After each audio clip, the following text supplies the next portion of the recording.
The United States Palestinian Community Network and the Chicago Alliance Against Racist and Political Repression especially. But all these other communities and all these other nationalities and all these other religions and age groups are here to say the same thing, that this is the Vietnam War of our generation. In the late 60s, early 70s, hundreds of thousands, millions of people in the United States were in the streets to stop that war. And besides the Vietnamese people themselves and the resistance, the United States anti-war movement played a large role. And so it's incumbent upon us to do the same thing here. The main people that are going to win Palestinian freedom are the Palestinians themselves.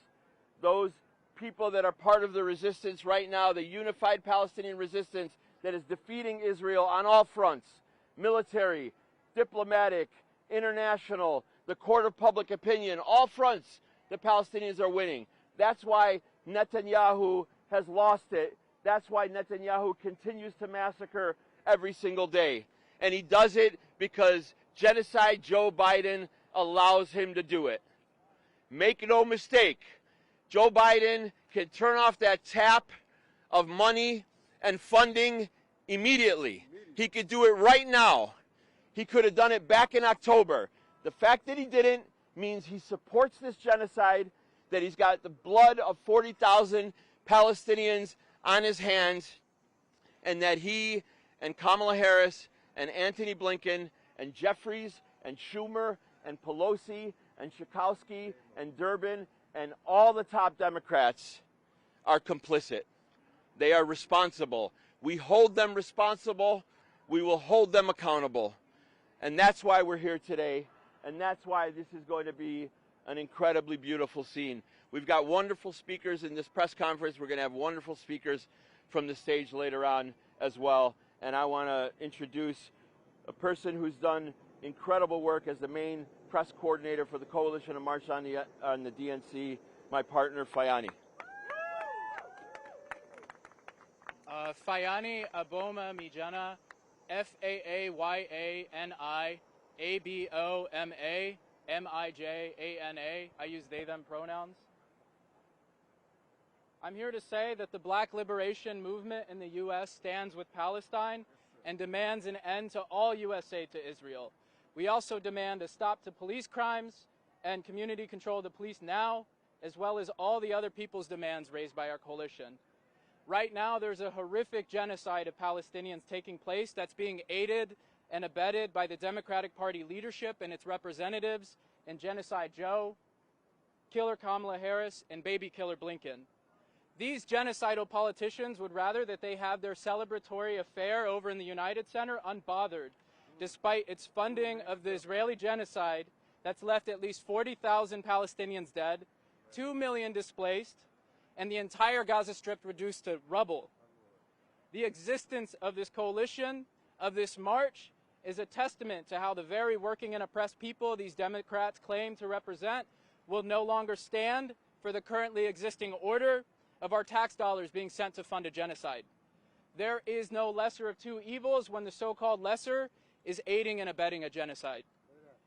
And then recall that the Democrats sailed into office in 2020 from the George Floyd uprisings, as working and oppressed people, and specifically black people, turned down historic numbers in rejection of Trump. And yet Biden and Kamala's promises of passing the George Floyd Justice and Policing Act never materialized. In fact, they only sent more money to police around the country to further brutalize us, while at the same time in 2023, police in the U.S. killed more people than ever. Say her name, Sonia Massey. Sonia Massey! Sonia Massey! Sonia Massey! Our experience tells us that if anything were to change in this country, the source of it won't be from within the Democratic Party. It won't be because they suddenly had a conscience. It would be because groups like the U.S. Palestinian Community Network, the Coalition for Justice in Palestine, the Chicago Alliance Against Racist and Political Repression, the Legalization for All Network, Voces, Students for a Democratic Society, and many more built a mass movement so powerful that it forced these genocidal politicians to yield to our demands. And if they don't, we'll take power ourselves. This march is one step of many in building our movement. All power to the people. All power to the people! Oh, yeah. Up next is Christine Newman-Ortiz, the Executive Director of Voces de la Frontera Action, a nationally renowned immigrant rights organization from Milwaukee.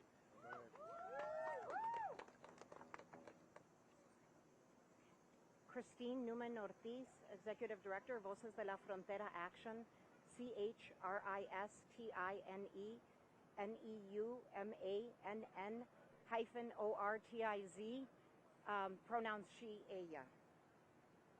4 years ago, Voces de la Frontera Action built a Latina and youth voter immigrant network that was critical in Wisconsin in defeating Trump's fascist administration. And we are committed to do that again as part of a broader movement to block the threat of a second-term Trump administration, more empowered and ready to implement mass deportations and strip away decades of social progress, including our very right to organize. But we stand here with all of you today to deliver a message to the Democratic Party that our commitment to defeating fascism does not mean that we do not make demands on the Democratic Party.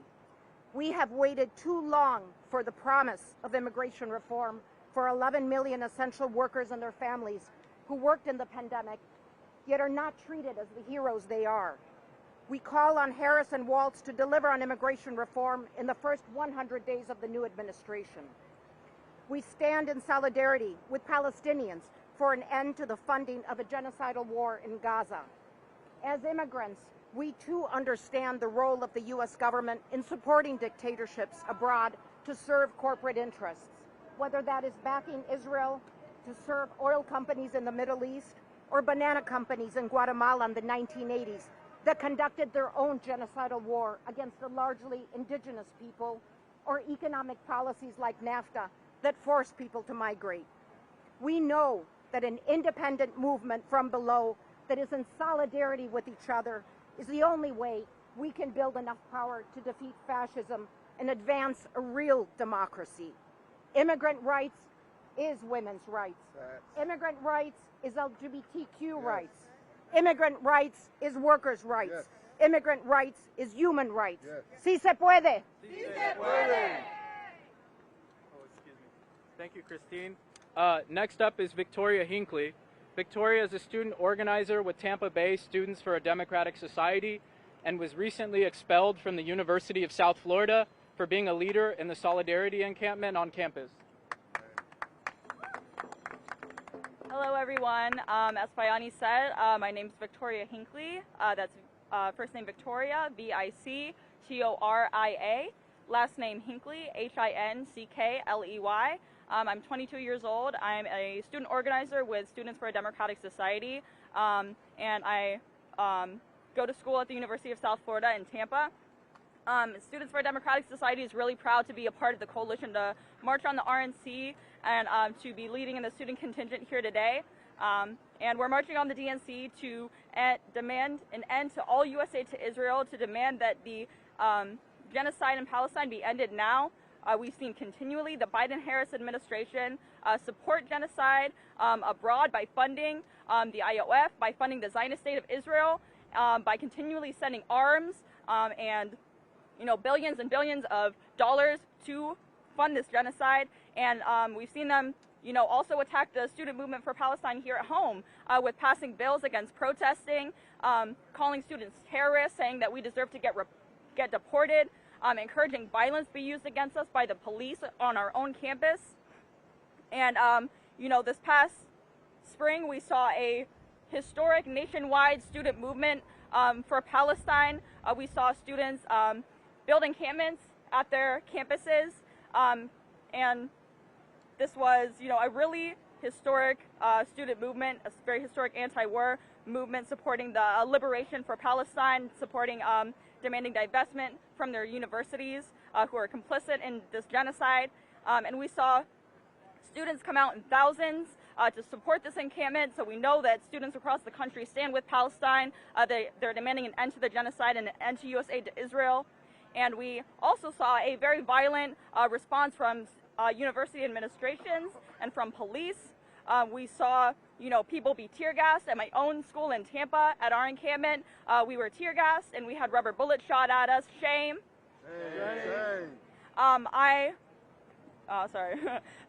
So we saw this horrible violent response, but despite that, students still came out in droves. They didn't care if they were going to get tear gas. They didn't care if they were going to get arrested. They were there to stand with Palestine. They were proud to stand with the resistance. And after that encampment movement, we saw horrible political repression take place in the forms of attacks on the student movement. In my own chapter, we had my fellow SDSer Joseph Chari was suspended for leading the encampment that day at the University of South Florida, and he's an international student, so they're now threatening him with deportation. Shame. Shame. And I myself was expelled from the University of South Florida for standing with Palestine, for being active in my encampment movement, even though I was a single assignment away from graduating, from walking across the stage at my graduation ceremony. Shame. Shame. And Students for a Democratic Society has launched our national campaign to demand that our universities not get away with punishing students for being pro-Palestine. We're going to be calling in August 26th to August 30th to demand that students not be expelled, and demanding that our movements stop being attacked. And come fall, we're going to hit the ground running, ready to defend student protests for Palestine and continuing to demand divestment. We refuse to let our universities get away with funding a genocide in our name.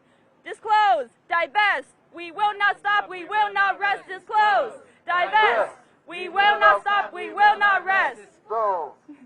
Thank you. We will not stop, we will not rest. Thank you, Victoria. Next up is Sydney Loving. Sydney is a Dallas, Texas-based organizer and co-chair of the National Alliance Against Racist and Political Repression, who has been active in the Black Liberation Movement since 2015. Hi, everybody. Sydney Loving. Say and spell my name, right? Okay. S-Y-D-N-E-Y. Sorry. S-Y-D-N-E-Y-L-O-V-I-N-G. So I had a lot of coffee, and I don't have a prepared thing. So if I ramble around, I know y'all can edit it and fix all of that. But yeah, let's get into it. I'm representing the National Alliance Against Racist and Political Repression. Our work is deeply rooted in the Black Liberation Movement. And there's a reason why the Black Liberation Movement has a very long history of solidarity with Palestine.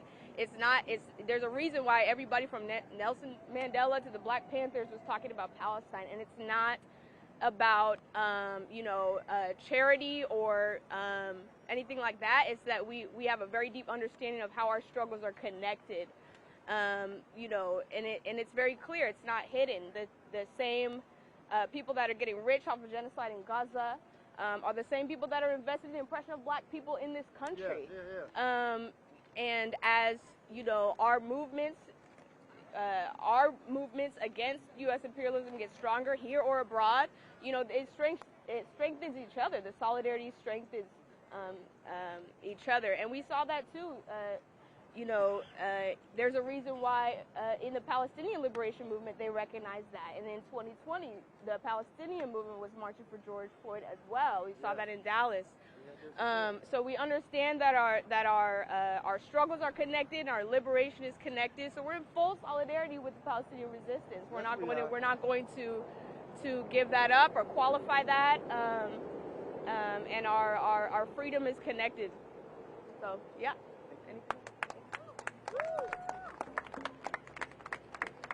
Thank you, Sydney.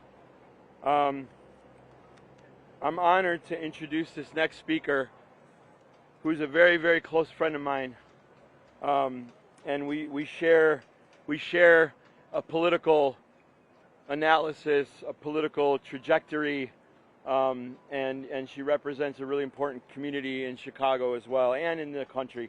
In-hae Choi is the former executive director of the Hana Center, a Korean organization that combines social services and community organizing to promote social change. She's also a nationally known immigrant rights and Asian community leader. Please welcome In-hae Choi. Good morning. So my name is In-hae Choi, I-N-H-E-C-H-O-I. and I'm with the Hana Center, as Hatem said. We are a community-based organization that works with Korean, Asian American, and multi-ethnic immigrant communities. We build power toward advancing human rights. I'm also here with the National Korean American Service and Education Consortium, NAKASEC Action Fund, where we try to improve the policies that improve human rights, immigrant rights, and civil rights. And so we're here today with two purposes. The first is, as you've been hearing, to demand that the U.S. government stop using our tax dollars to fund Israel to continue committing atrocities and killing innocent lives in Gaza. Our people come from countries that have been experiencing brutality and tragedy of colonization, war, and U.S. military occupation. In fact, U.S. troops are still in Korea and in the Philippines, and they must withdraw to make sure that there's peace in those lands. And so what's happening in Palestine feels personal to us. And so we stand with millions of other Americans who are not here today, but all over the country today and this week, to say that we demand that our own government, that actually has the power to stop genocide in Gaza, actually stop it immediately. We're also here to hold our legislators and the Biden administration accountable by demanding that they do their job and not play politics with immigration.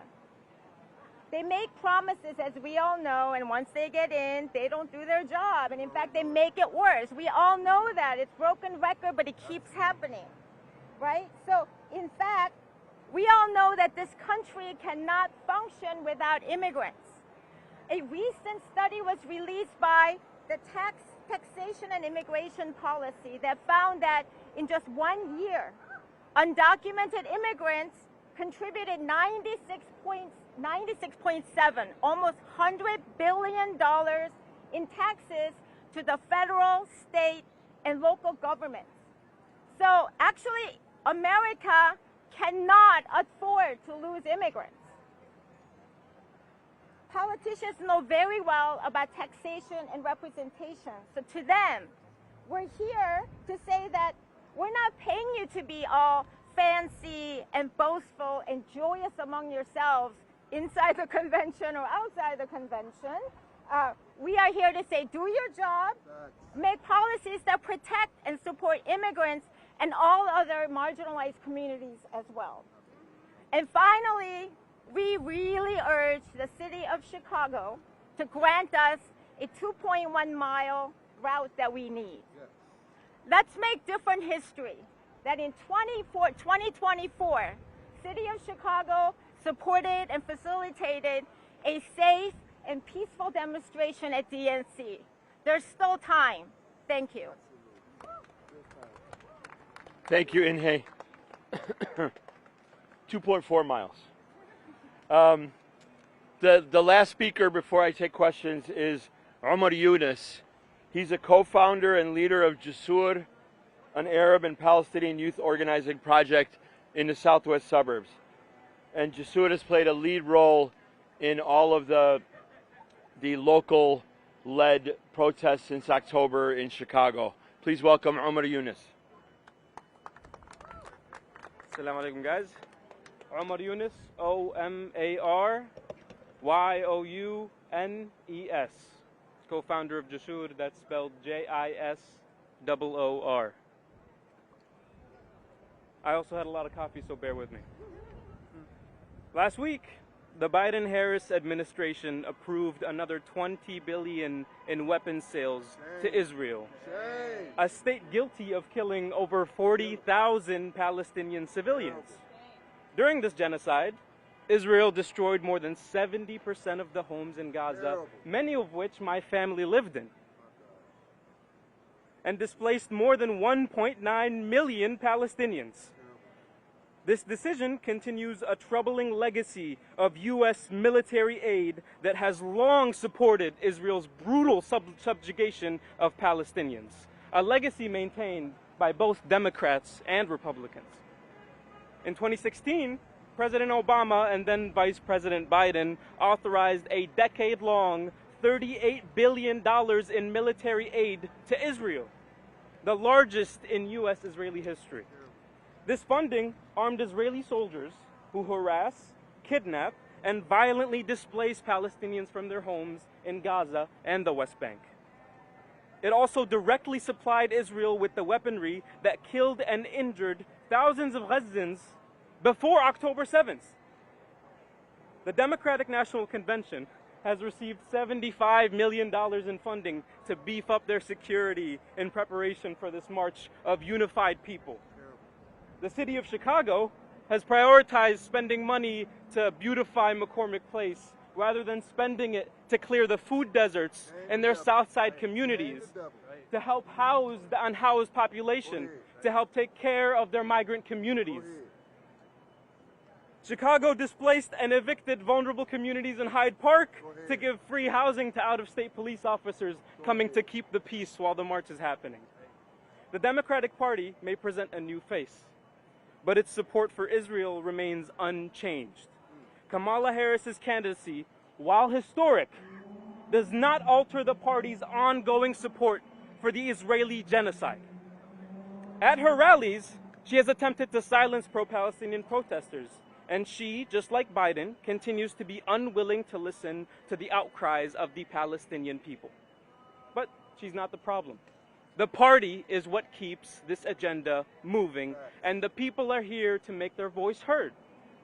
My community wakes up to photos and videos of our family and friends decapitated, burned to death, killed by 2,000-pound Israeli bombs dropped on their homes. This pain is what drives the people of Chicago out into the streets in the thousands every single weekend. Residents of Pilsen and Bridgeport and other wards came out in the hundreds to lobby their aldermen to get them to vote for the ceasefire resolution. Hundreds of students came out, spending days at their university campuses. People of all backgrounds, Black, Latino, and every single color you can imagine, out there to support the Palestinian people and demand better for our people. Our message is clear. End U.S. aid to Israel now. Stop financing the oppression of Palestinians. And this demand alone can decisively save 2 million Palestinians still trapped in Gaza. That's why we're here today. Thank you, Omar. Before I take questions, I just want to lay out the week one more time for everybody. In an hour and a half or so, at 12 noon, we will have our program here. We'll start our program here. It'll probably go till about 1:30, a little bit beyond 1:30, and then we will set up and begin the march from Washington Boulevard right there until we get within sight and sound of the United Center. Once we get back from the march, actually, I'm sorry, then we will stop. Folks may or may not know there's a park right near the United Center right there on Washington Boulevard as well called Park 578. We'll have a short program there as well. And then we'll loop back around. We'll come down Lake Street and we'll get back into the park. And we'll wrap it up from there. So that, that could be around 4, potentially between 4 and 5. That's what the day looks like. On Thursday, 5 p.m. program here as well, and a march also to the 578, and then back to the park. And on Wednesday, the Coalition of March on the DNC is supporting the local Palestinian Coalition for Justice in Palestine, which is starting here at 3:30. I don't know yet the route for that march, but they will start here at 3:30 on Wednesday.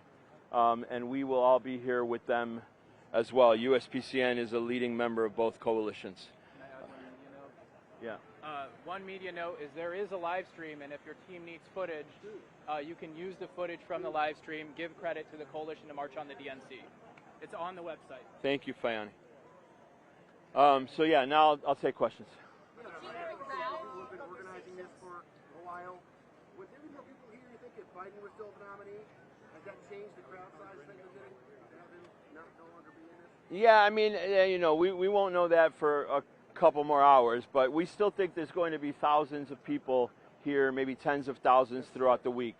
We made it very clear from the very beginning that there is no difference. Kamala Harris is part of this administration, and not only is she part of the administration, she is part and parcel of and in lockstep with 75 years of U.S. policies in relation to Palestine and the Arab world.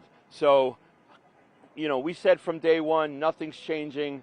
You know, all full steam ahead for our coalition and our mobilization.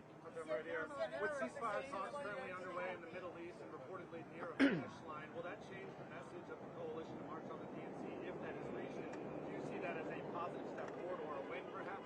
So I think we have to correct ourselves and maybe, you know, do a little bit more research about what's reportedly close to a ceasefire. The Palestinian Unified Resistance has been saying for weeks that we're not close to a ceasefire because Netanyahu is continuing to move the goalposts. Every time July 2nd, the Palestinian Unified Resistance was ready to make the deal of the exchange of Palestinian political prisoners for Israeli detainees, the deal that Israel would have to withdraw from the entirety of Gaza, the deal that the genocide would end and Israel would leave all of the crossings and all of the borders. And Netanyahu refuses to do that. And so although it's reported by U.S. press and by some European press that we're reportedly close, we're actually not. You should listen to the people who are in the negotiations. You should listen to the Unified Palestinian Resistance because they're saying they're not going to take a deal that Netanyahu believes that he can change every single day and every single week. So that is a sort of a non-starter until the Israelis negotiate in good faith, agree to withdraw, agree to a permanent ceasefire. Netanyahu does not want to agree to a permanent ceasefire. He wants to agree to the type of ceasefire that Killer Kamala is asking about or talking about. One that's temporary, the one that offers a few weeks of respite before the Israeli bombs, U.S. bombs, start dropping on people's heads again in Gaza. That's unacceptable. The Palestinian resistance is not close to a ceasefire, and so it doesn't matter what U.S. press and Western European press is reporting. Molly. Just an update on the protest route. Because y'all have been negotiating with the city. Are we still with the 1.1 mile route turning at Maypole and Henderson? So again, you know, everybody knows what happened in the last week. 3 days ago, they tried to say we couldn't have stage and sound, and we fought very hard for 48 hours, and we got them to change their minds and to allow us to put it up. That was community organizing at its best. That was the community organizing of Christine's organization and Inhe's organization and Students for a Democratic Society and SJPs and all of the 290 or so organizations that make up the coalition and March on the DNC. And that's what we know. That's what we do. And we're not going to stop until we step off the stage to get that 2.4 miles that we need to accommodate the protesters here today. Do you have an opinion on the fact that Kamala Harris named the liaison, a special person to liaise with the Arab American communities, and about the uncommitted delegates that will be? Yeah, there's always a liaison with the Arab community, just like there's a liaison with the black community and a liaison with the immigrant community and a liaison with all the other communities. Have those liaisons truly been able to make any substantial, legitimate changes for people on the ground, working people, marginalized people on the ground? At least in the Arab context, they haven't. I don't know that much about this person. I would have to learn more before I would be able to give a statement like that. The uncommitted folks are people that we know. That movement of uncommitted and uninstructed in Wisconsin, uncommitted in Minnesota, and in Michigan, in Illinois, we don't have an uncommitted choice. So the community here decided to do a campaign to write in Gaza instead of voting for Biden in the primaries. 700,000 people altogether who traditionally and historically vote Democrat did not vote for Biden in the primaries in that movement. So that is a substantial movement. I appreciate the fact that they're in there. They think that they could maybe make a change from within. That might not be the opinion of myself or a number of organizations that are part of this coalition, but, you know, inside-outside strategy is not bad.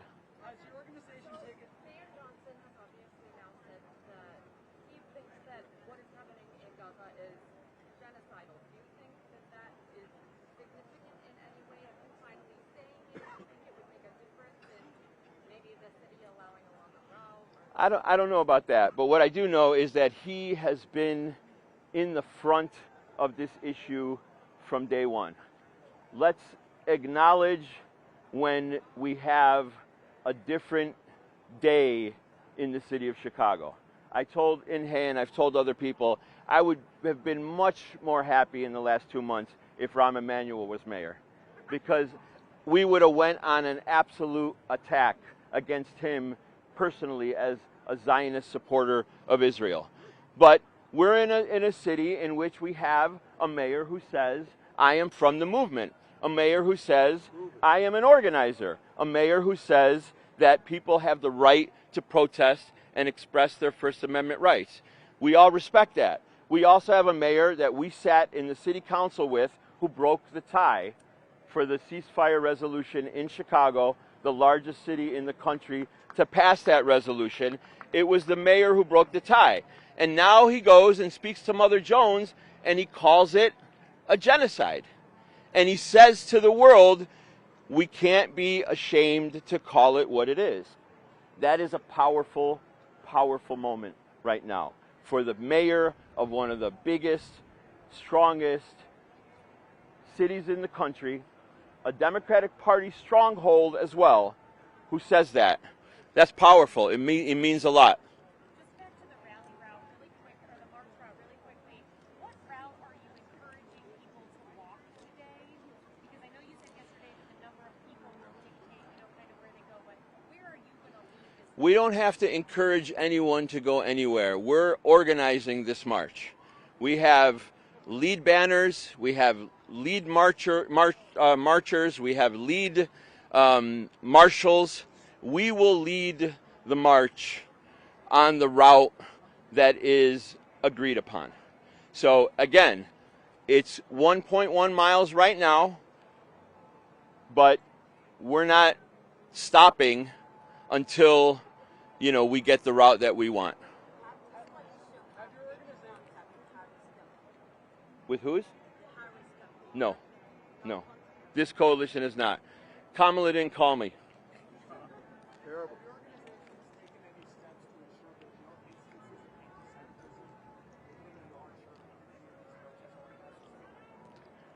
So, I'm glad you asked that question, because now I can talk about the ADL for a little bit. The Anti-Defamation League and the Jewish United Fund, two extremely Zionist organizations, ADL, and look up your research by our colleagues from JVP, Jewish Voice for Peace, that is a partner in this coalition, and the organization that they started to expose ADL as a racist, anti-Arab, anti-Muslim, anti-black organization that it is. They came out, they did a press conference a couple weeks ago, and they said that the people of Chicago should be concerned about this protest, that they criminalized protesters, they criminalized Palestinians, they criminalized the Coalition to March on the DNC by name, they criminalized USPCN by name, and they made accusations that are weaponizing anti-Semitism to disguise their disgusting line as supporters of war and supporters of genocide. They trying to disguise it by weaponizing anti-Semitism. We've said from day one, USPCN and the Palestinian community, that there is real anti-Semitism in this world. But we refuse to allow the Zionists in this country to criminalize our movement for self-determination and independence and to stop the genocide by calling it anti-Semitism just because we're protesting to stop that criminal Zionist terrorist state. Yeah, John. You guys speak up a little bit, please.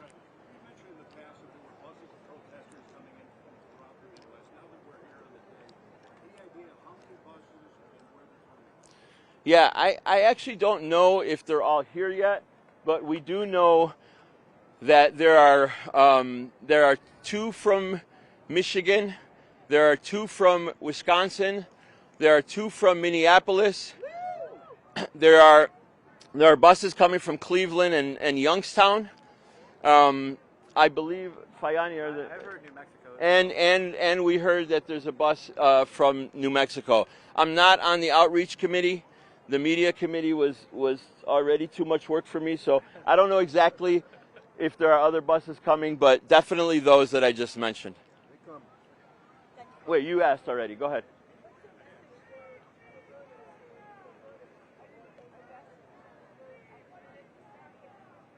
We don't, our coalition doesn't take a position on that. We don't take a position telling people who they should vote for, whether they should vote, whether they shouldn't vote. So that is not the purview of our coalition. In fact, the reason why we're out here and not, trying to, get into the convention and talk to delegates and all that there is because, we don't think that there is a lesser of 2 evils when it comes to Palestine and the Arab world. The Republicans and the Democrats are in lockstep. Yeah. Can you cut them, please? Yeah. Hold on. Anybody else?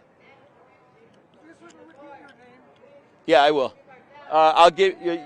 Yeah, you go ahead. You can ask. Is there any concern that this can end up benefiting from in November and end up in an administration that is even harsher with the Palestinian cause? Yeah. I don't know how much more harsh it can get than what Omar has described, that his family in Gaza have had to deal with. I don't know how many more people could possibly be killed or injured or displaced by a different party. We will not take any responsibility if Kamala Harris loses the election. The responsibility is on Genocide Joe and on Kamala Harris and on that Democratic Party. If they lose this election to Trump, they are responsible only. Their policies around Palestine are responsible only and nobody else. So U.S. government is complicit, as you say, in supporting Israeli genocide with tax dollars, $10 billion additional. Do you think that these government officials should themselves be prosecuted for war crimes in support of genocide? Yes, of course. I think a lot of government officials in Israel and the United States should be prosecuted for war crimes, yes. Hatem Abudayeh, Hatemabudayeh, for those that might have missed it. Yeah.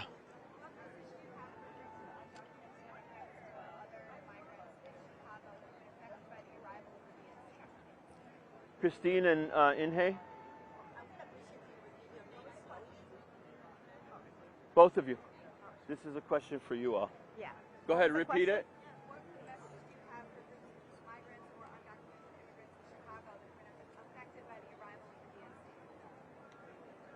No, we just say that. To the mics, to the mics. Yeah. No, it's really about, this is a moment where all the legislators and politicians are going to come and really talk about immigration, again, in a way that they're just going to use us as a tool and a talking point without doing anything. So it's a moment to really say, don't be fooled by that, but it really is about holding them accountable and keep pushing, and that we need a pathway to citizenship for all $11 million undocumented people, because you just heard the report. Immigrants are really funding so much of what's happening in this country, so we really need that. Yeah, we have a delegation marching today, and undocumented immigrants have been at the forefront of the labor movement and the democracy movement. We've seen the Day Without Latinos strikes. people are very courageous. They're essential to our economy, and it's important to be here. And they're here because people are not going to be, forced into the shadows, and we want to come out of the shadows, and we also want to stand in solidarity with others who are oppressed. So people are courageous, and that courage should be recognized by those who deserve to give them immigration reform. In the back. This movement is forcefully led by college students and American youth. What does that mean for youth political engagement both now and going forward? Yeah. I'll pass that to the youth. Victoria here? Armor, you want to take this question? I absolutely do. Okay, cool. Is Victoria not here? I think the youth are realizing through the access of social media and the democratization of information that the issues plaguing their world and plaguing their existence are a lot deeper than the surface level that youth in previous generations were brought up to see. And youth are progressively more aware of what's happening around them and the core issues that plague their lives. So this marks a pivotal moment in youth involvement and the potential for that involvement in the reciprocating systems outward. Chicago CPS school students organized a large walkout across all CPS schools just a few months ago in demonstration and solidarity with the Palestinian community. And these are high schoolers. And this extrapolates upwards and downwards across elementary and high school equally. So, yeah. Thanks, Armor. Go ahead.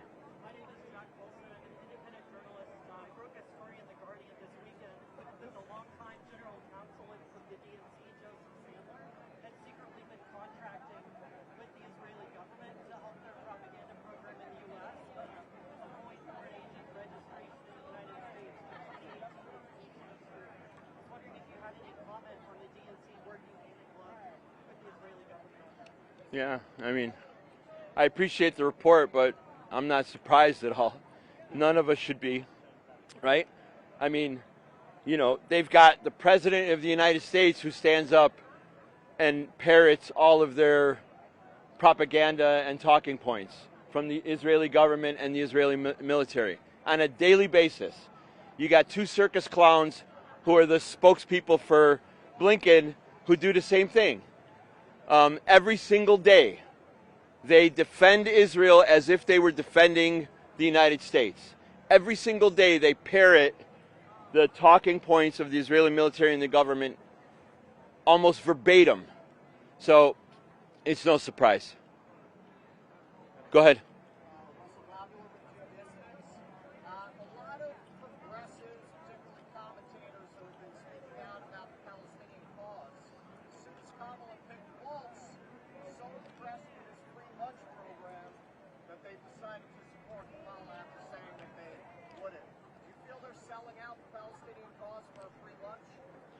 Yeah, listen, I mean, everybody has the right to organize the way they see fit. We believe that people power in the streets is the way to make change. We have the history of the Black Liberation Movement that is the leadership of the Palestine Liberation Movement. Truly, truly, we have learned from mentors and organizers decades and decades of their struggles and their victories in this country. And so that's what we emulate. Those who want to believe that maybe voting is the way to make change, I would argue that there are 75 years of U.S. presidents who have done absolutely nothing for the people of Palestine and have in fact absolutely devastated the Arab world because the Republicans and Democrats are in lockstep when it comes to foreign policy, especially in relation to the Arab world. So we believe in the power of the people. Sure. We believe in the power of the people in the streets. That's how we have won our demands in the past, and that's how we think we're going to win our demands in the future. Any other questions? All right, y'all. Thank you very much.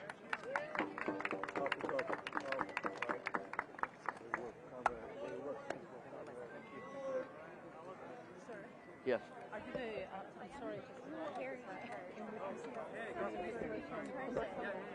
That's me. Yep, that's me. Yeah. Yeah, thank you. So much work, but we're gonna get through it. I mean, it's going well. Oh, you're. We went to grammar school together.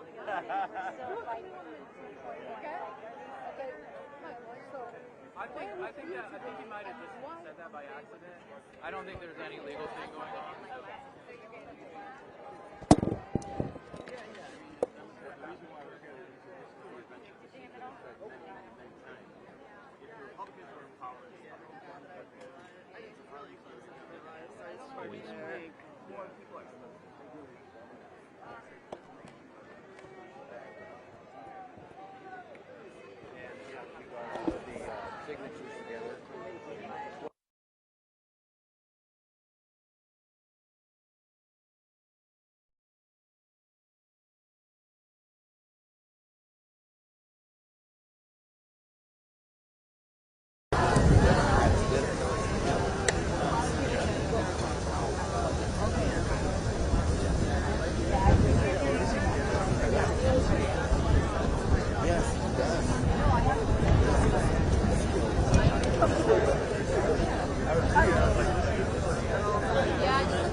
Life is like a magic, the magic's like a spell.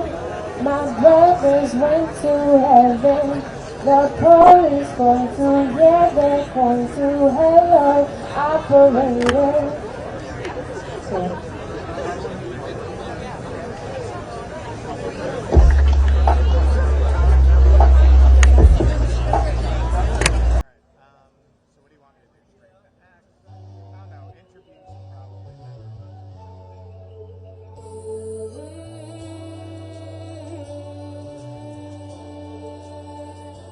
See, she's telepathic, call it black girl magic. Yeah, she scares the government, deja vu a Tubman. We go missing by the hundreds, ain't nobody checking for us, ain't nobody checking for us. Timber loves us, Oscar doesn't, ain't nobody checking for us. Is there like, it sounds like it's like cupping.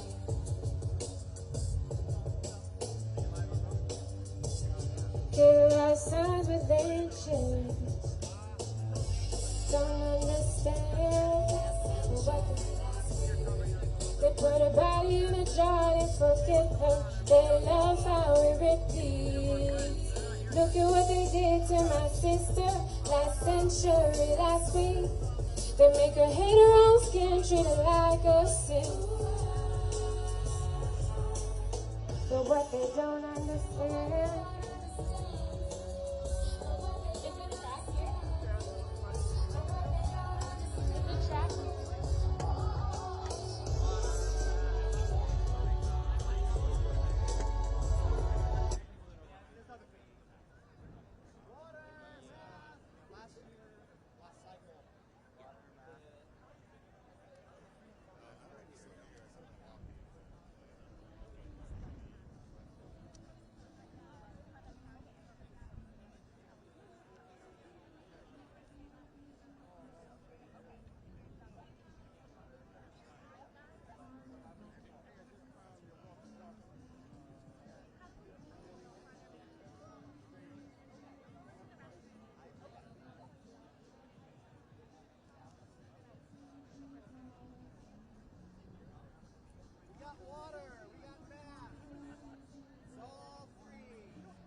Good afternoon, everyone.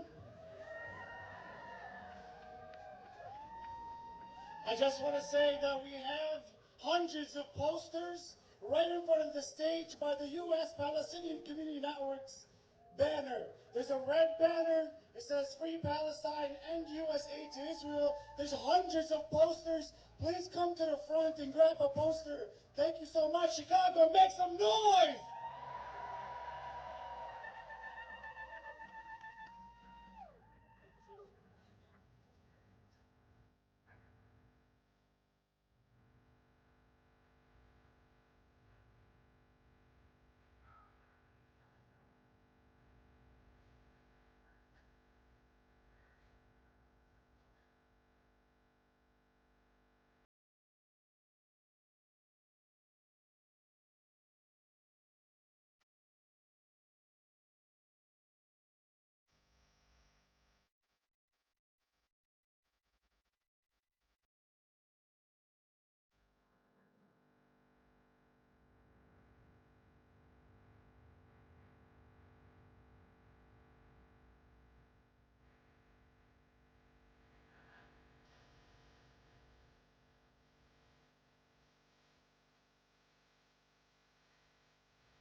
هو كل شي باين في المحنة.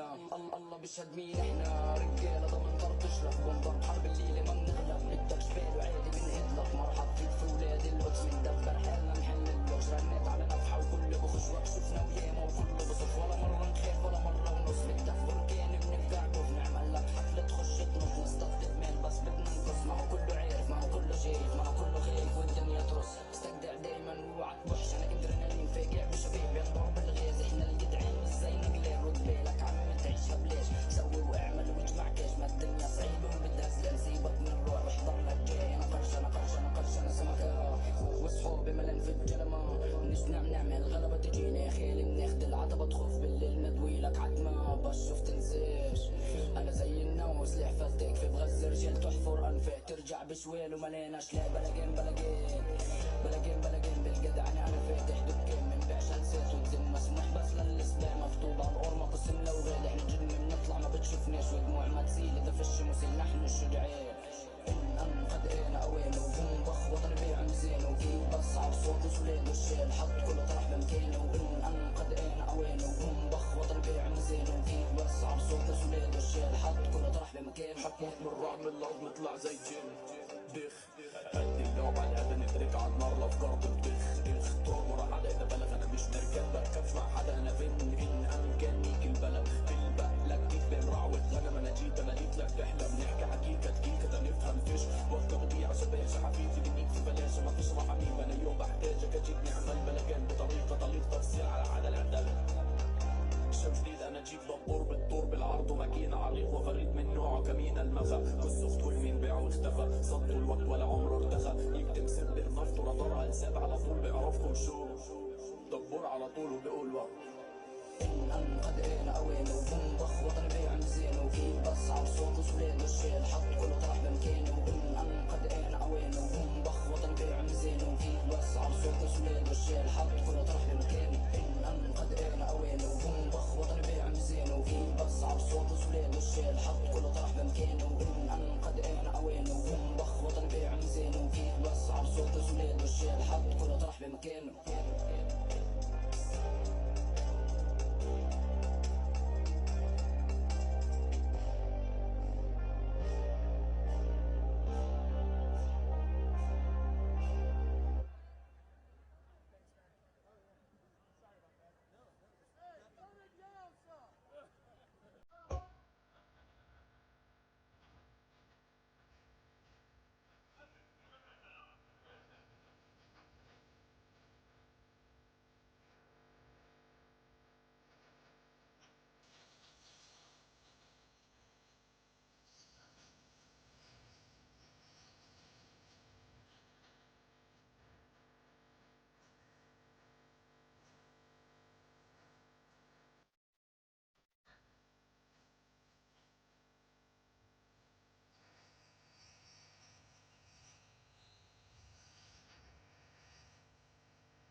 all for coming today. You look beautiful. We're going to raise attention to the genocide in Gaza and condemn this criminal DNC. We'll be starting our program soon. If you're a speaker, please come back to the speaker stage. If you're out dispersed amongst the park, please come closer. We want to be able to see each other, and we'll get started soon. Thank you. Free, free Palestine!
أنا جاي لكم من مصر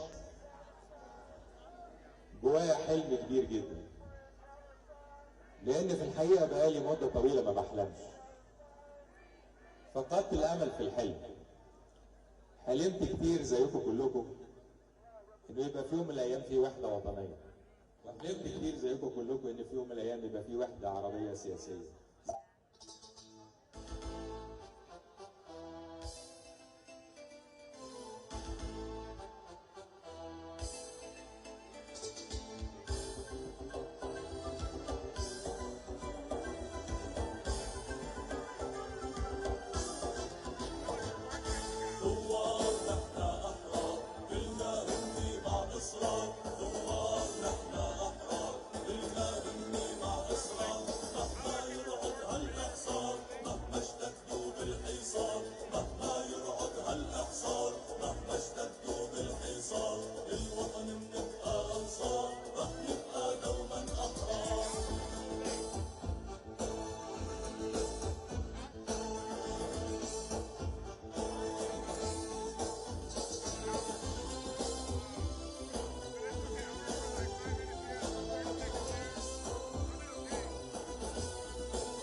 Chicago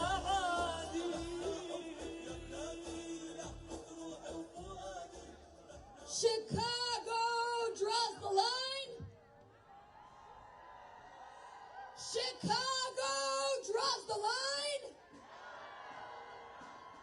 We stand up for Palestine. We stand up for Palestine. Chicago draws the line. We stand up for Palestine. Welcome, everyone. My name is Nazik Sinkari, and I am co-chair of the U.S. Palestinian Community Network Chicago and co-chair of the Coalition to March on the DNC.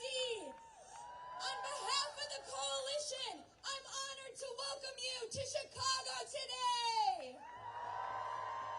Chicago, the largest city with a ceasefire resolution, a progressive mayor, Brandon Johnson, that identified the acts of Israel as genocidal, and the city that has organized almost 50 mass protests as the Coalition for Justice in Palestine, where we shut down roads, highways, and Lakeshore Drive over the last 10 months. The Coalition to March on the DNC is a beautiful and broad coalition of more than 250 organizations representing the immigrant rights struggle, black liberation, labor, reproductive and LGBTQIA+ justice movement that are all standing with Palestine and demanding an end to all U.S. aid to the settler colonial racist state of Israel. We won our long fight with the city to be within sight and sound of that convention, and we know that there is nothing to celebrate in that meeting. That meeting represents genocide and war. And we will be marching in our tens of thousands to make our demands clear that the Democrats must immediately end the U.S.-funded Israeli genocide on the Palestinian people. Let all humanitarian aid into Gaza. Stop arming Israel. And stop all aid to the racist, settler colonial, terrorist state of Israel.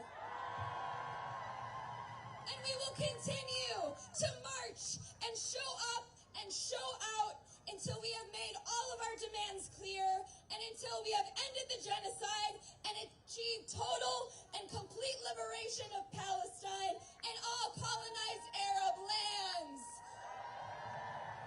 From the river to the sea, Palestine will be free.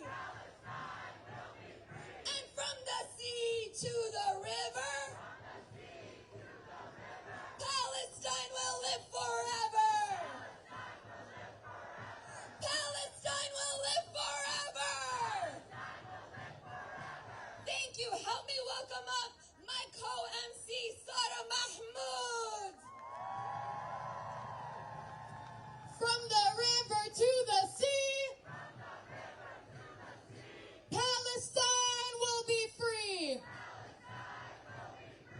From the river to the sea, Palestine will be free.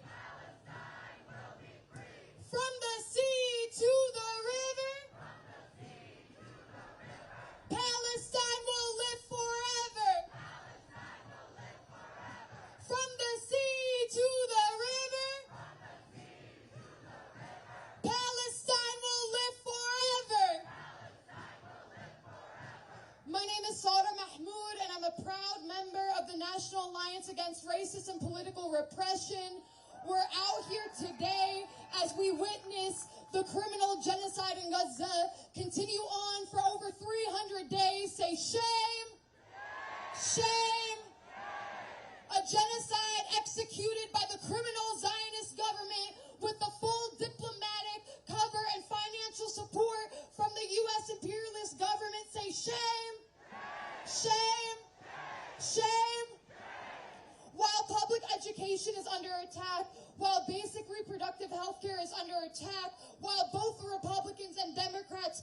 we serve empire and monopoly capitalist interests. We're out here today from all across this country to make it clear that we say genocide is not welcome here. We make it clear that we will not be casting any ballots for anybody who oversees the genocide, the indiscriminate murder of Palestinian children, families, and futures.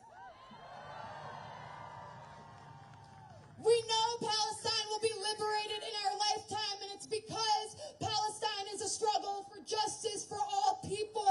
It's a struggle that connects all of our shared oppression towards our shared liberation. And I'm excited and eager to be out here with you today from Jacksonville, Florida. Let me hear it for all of us out here today. Free, free Palestine! Free, free Palestine! One quick announcement, please. The live stream is only available on YouTube, so please go to the YouTube to access the live stream. Our next speaker, Kobe Guillory, is a middle school science teacher in Chicago who grew up in Johannesburg, South Africa. He has been organizing with the Chicago Alliance Against Racist and Political Repression since 2019 and with the Chicago Teachers Union since 2022.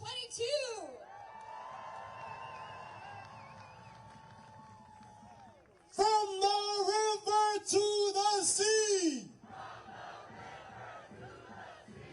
Palestine will be free. Good afternoon, y'all. My name is Kobe Guillory. I am one of the co-chairs of the Coalition to March on the DNC.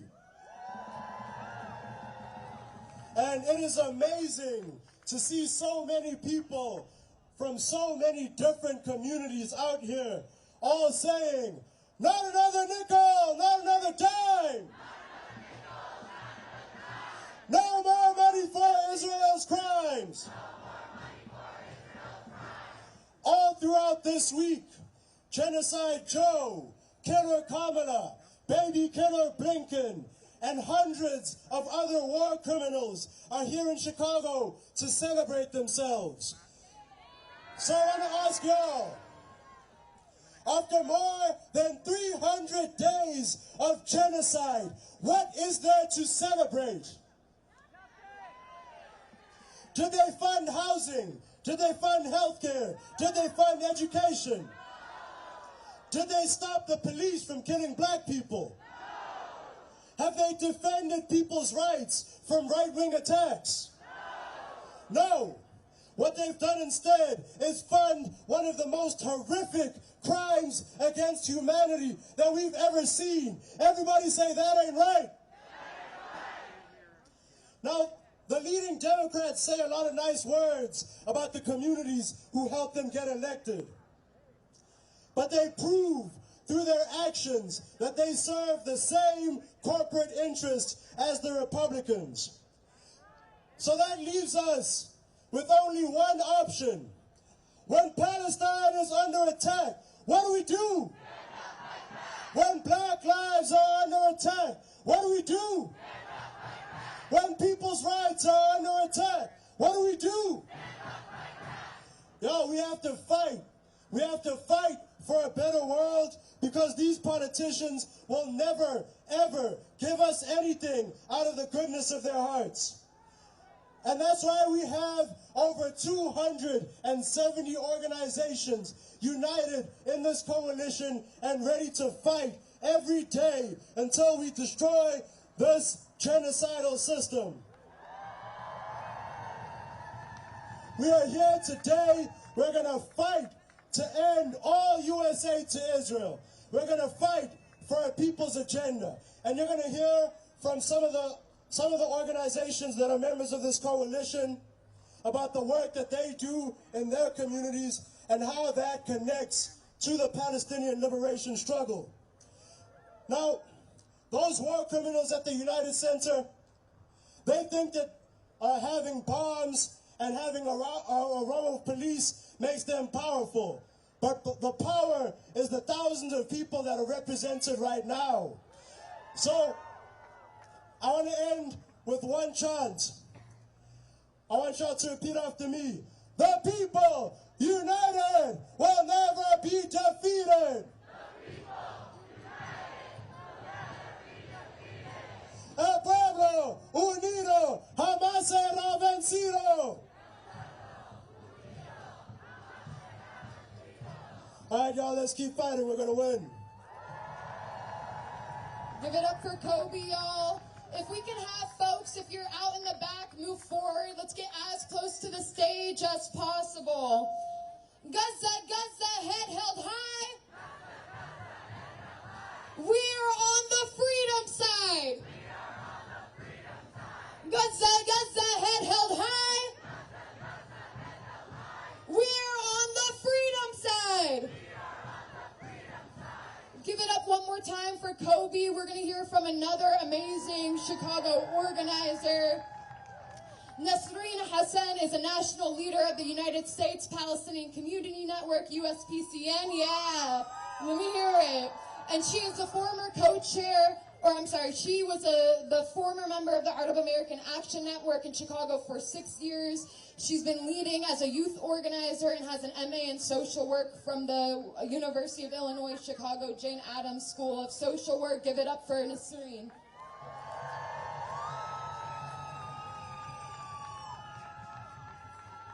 Hey, Dems, you can't hide. We charge you with genocide. We charge you with genocide. Hello, everyone. My name is Nasreen. I am a proud Palestinian and an organizer with the U.S. Palestinian Community Network. I am honored to be speaking here at this march in a town that's a union town, a town that's an anti-war town, a town home to the largest Palestinian population in the U.S. That town is Chicago. It's Chi-Town. And I just want to say, even though us as Palestinians, we have been grieving for the past 10 months, we have never been more proud to be Palestinian. We are here from all our coalition movements: labor, immigrant rights, LGBTQIA, reproductive rights, education, fighting against police crimes, disability rights, and most in the center, the Palestine anti-war movement. The Palestinians of Gaza are trying to survive a genocide, and the administration that supplies and gives Israel the green light to murder our people is having a celebration in our city. The Biden administration and Democrats have ignored our calls for an end to this genocide, claiming harassment when anyone confronts them about supporting the mass murder of Palestinians. For example, Speaker Pelosi made ridiculous claims that Chinese and Russian governments were paying Palestinians to protest her support for the genocide.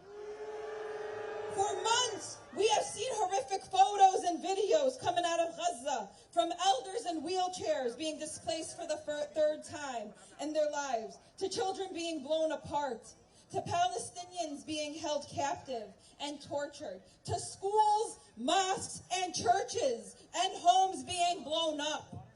The Democrats, along with the Republicans, have created an environment that is vilifying our students, sending militarized police to harm them for calling on divestment from Israel. They are using political and state repression to intimidate activists from calling a war to end the genocide. They have FBI visits and law enforcement harassing our communities to stoke fear. They have reignited racist tropes towards Palestinians and Arabs. Those racist tropes were the motivator for an adult to stab a 60-year-old with the FPV over 28 times until he was killed. This was outside of Chicago. Today, shame. Today at the DNC, the keynote speaker is no other than Genocide Joe, whose administration gave unlimited bombs and bullets to Israel and gave Israel an addition $20 billion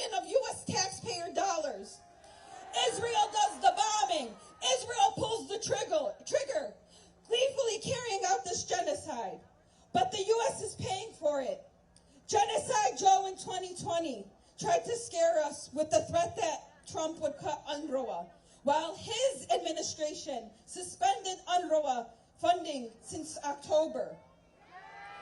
The politicians in this convention are telling you that Palestine should not be your issue.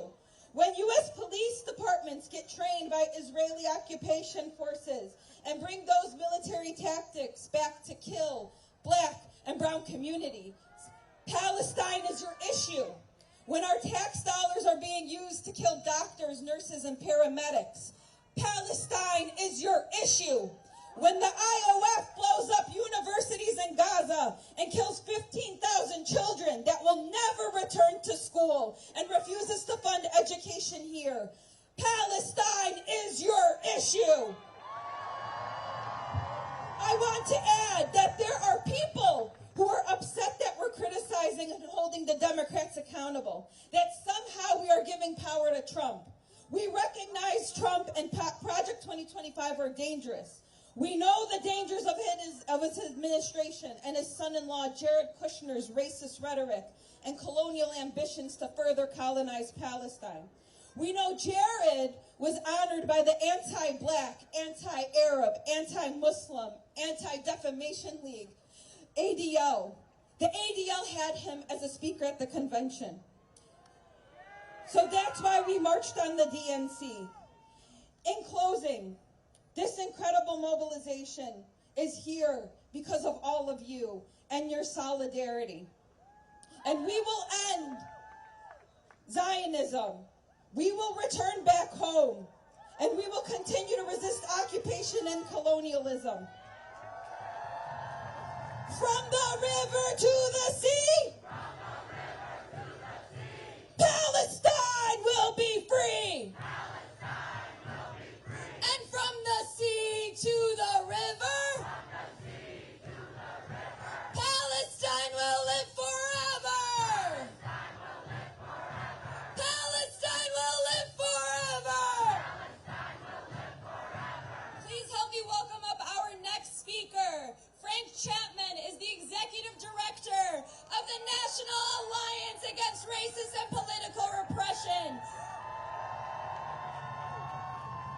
NARPR fights across the U.S. against police crimes and for community control of the police. A revolutionary for over 60 years, he is one of the leading black liberation organizers in the U.S. and has published 2 books. His memoir, The Damn Don't Cry, pages from the life of a black prisoner and organizer, and Marxist-Leninist perspectives on black liberation and socialism.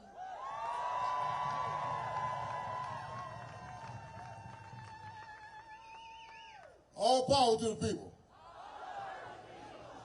I said all power to the people. Welcome to Chicago.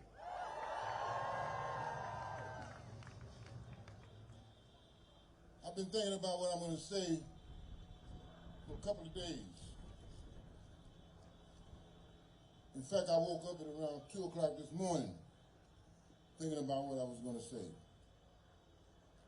And these particular words came to mind. In the whole entire history of the world, there's never been a moment like this, a moment so packed with the horrors of genocide, a catastrophic moment for sure. Yet also a moment of unspeakable resistance of the Palestinian people to free their land from the scourge of settler colonialism. That's why we're here today. We're here today, among other things, to declare our unconditional solidarity with the Palestinian people. And so nobody misunderstands what I mean by that, let me just quickly say, we want Palestine to win.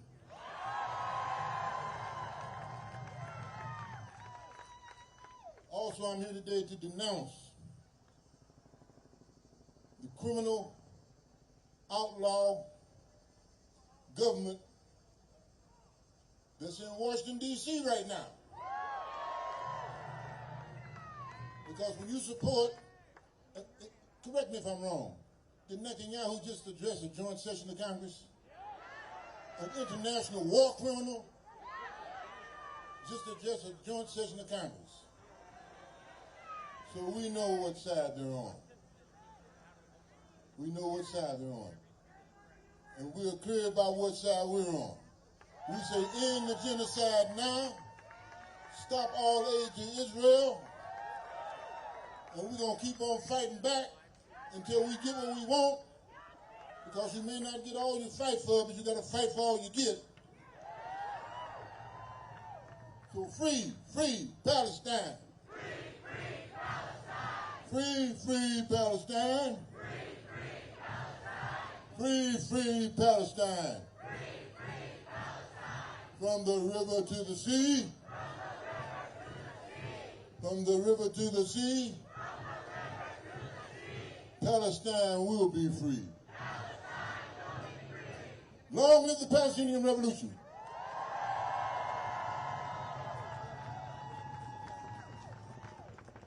Free Palestine. Free Palestine. End the occupation now. End the occupation now. Lift the siege on Gaza now. Lift the siege on Gaza now. Awesome, y'all. We're going to hear from another phenomenal speaker. Give it up for Andrew Joshevchak, who is one of the founding members of the Anti-War Action Network, which has led multiple national days of action in solidarity with Palestine and across the globe. Free Palestine! Free Palestine! Free Palestine! The Anti-War Action Network is so proud to be marching here on the DNC today, shoulder to shoulder with all of you. We've brought folks here today from Minneapolis, from Milwaukee, Detroit, Grand Rapids, Chicago, Dallas, Denver, Jacksonville, Portland, New Orleans, and Tucson, all to be part of this critically important national protest.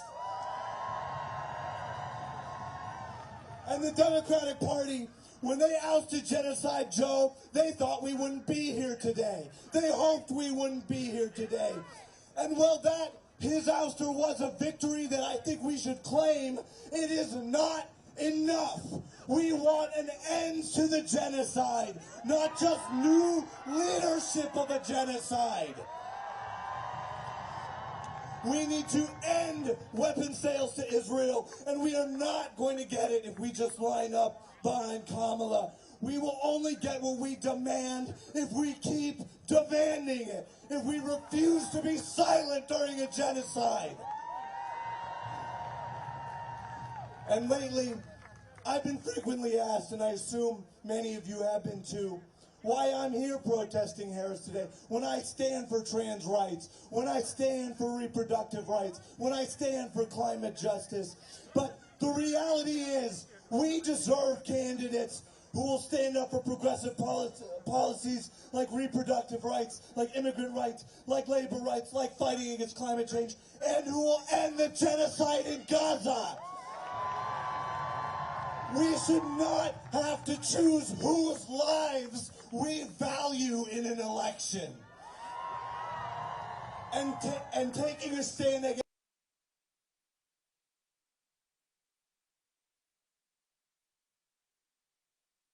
treated like a fringe issue.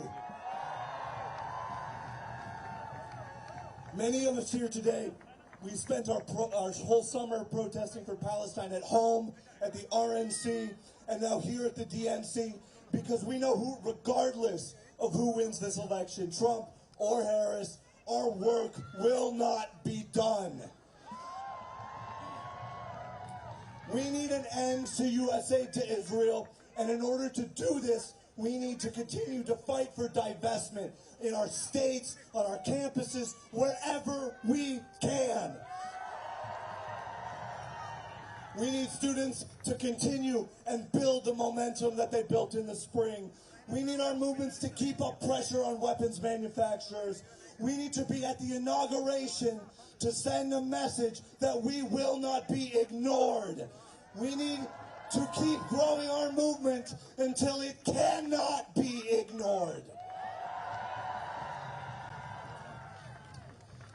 Some people think social change is made by delegates in the DNC, but in reality it is made by us, and it is made in the streets.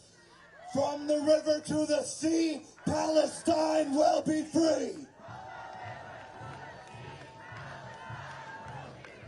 From the river to the sea, Palestine will be free. From the sea to the river, Palestine will live forever. Awesome, y'all. We're about to hear from one of my personal favorite artists, poet and R&B singer Jamila Woods. Was born in Chicago and raised on the city's south side in both Washington Park and the suburb Beverly Hills. In 2012, she published her first chapbook, The Truth About Dolls, which includes a Pushcart Prize-nominated poem about Frida Kahlo. As a singer and songwriter, she has produced hip-hop and neo soul music, releasing her debut album, Heaven, in 2016. Go listen to it. Raised in her church choir, Jamila's musical aesthetic involves choral layering in addition to the hip-hop tradition of sampling and illusions. Let's give it up for Jamila, y'all.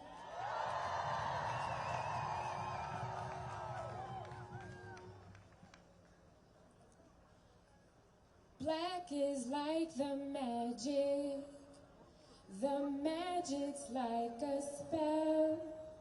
My brothers went to heaven, the police going to, yeah, they're going to. Hello, operator, emergency hotline. If I say that I can't breathe, will I become a chalk? Line up to see the movie, line up to see the act. The officers are scheming to cover up their. Ask me no more questions, tell me no more lies. You're serving and protecting is stealing babies' lives. I'm very black, can't send me back. You take my brother, I fight back. I'm very black, I made a pact. You take my brother, I fight back. And that is all I know. Thank you, Chicago. How y'all feeling? Are there any introverts at the protest today? Congratulations, thank you for being here. I'm just gonna share a couple more songs with you all. This next song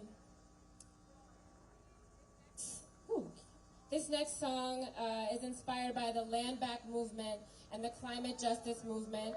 As we know, all of the struggles are connected, and one of the first tools of colonialism is to separate the people from the land and to separate people's ability to sustain themselves through the land. So this song is called Teach Me.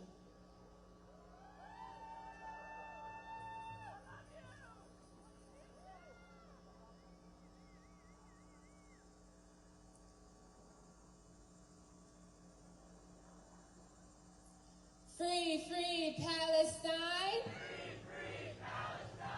Free, free Palestine. Free, free Palestine. Free, free Palestine.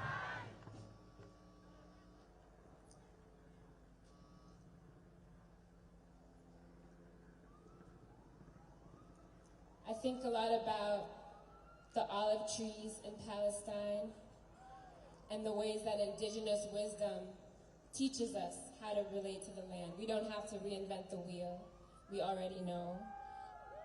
And this song is about opening up to those lessons that the earth is ready to teach us.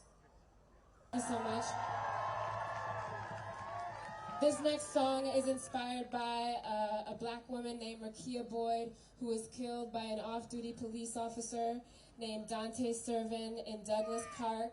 She was just my age. She would have been my age today. And it's inspired by the black women organizers who organized the way we are doing today to speak truth to power. And this song is called Black Girl Soldier.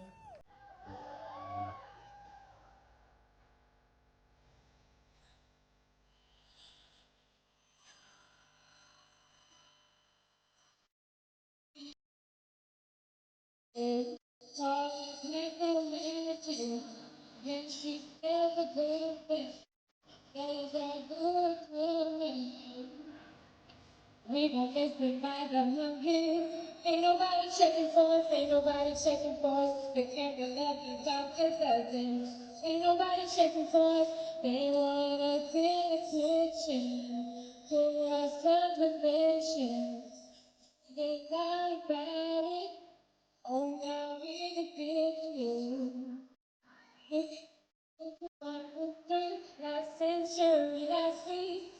They put a body in the garden for everything. They all found it free. Last century, last week. They make a lady feel like a sin. They don't understand. See what they don't understand. Just what they don't understand. See what they don't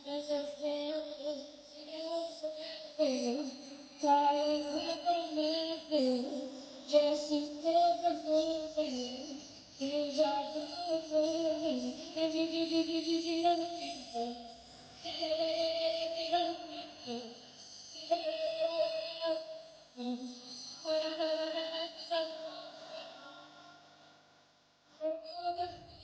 right there and she taught us that.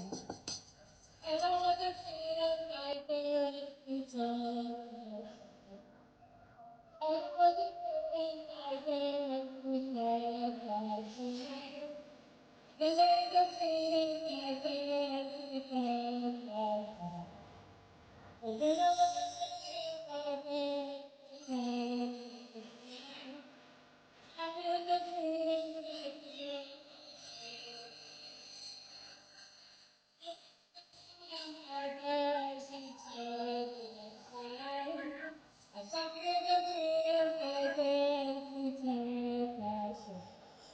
She's just perfect, call it black and white. Yes, who it's lovely, but what they don't understand, say what they don't understand, yeah, what they don't understand, say what they don't understand, she don't give up, yeah, she don't give up, she don't give up, na, she don't give up. Chicago, repeat after me. It is our duty to fight for our freedom. It is our duty to win. We must love each other and support each other. We have nothing to lose but our chains. Thank you so much.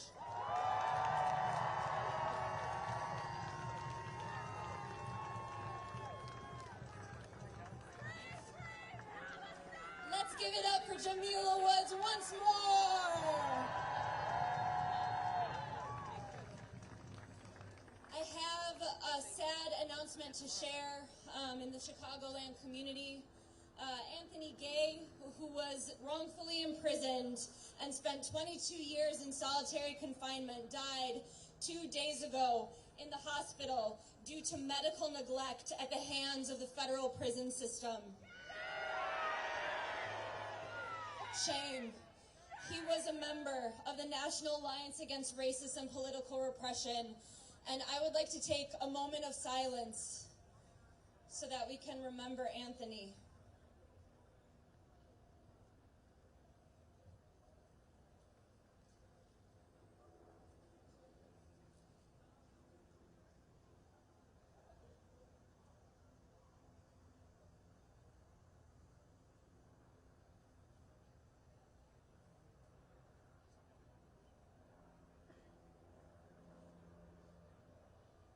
we can use this time to reflect and remember that the same systems that are killing our people in Gaza are torturing and killing black people in Chicago, in the U.S. These are the same systems. Chicago is the police torture capital of the world. Anthony Gay was failed by this system, and we carry Anthony Gay's spirit with us as we march on the DNC today, and we join the Alliance's call to free all wrongfully convicted torture survivors from prison immediately.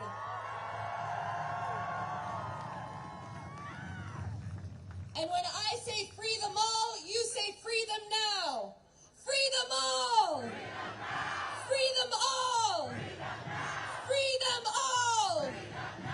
Free them all! Thank you, everyone.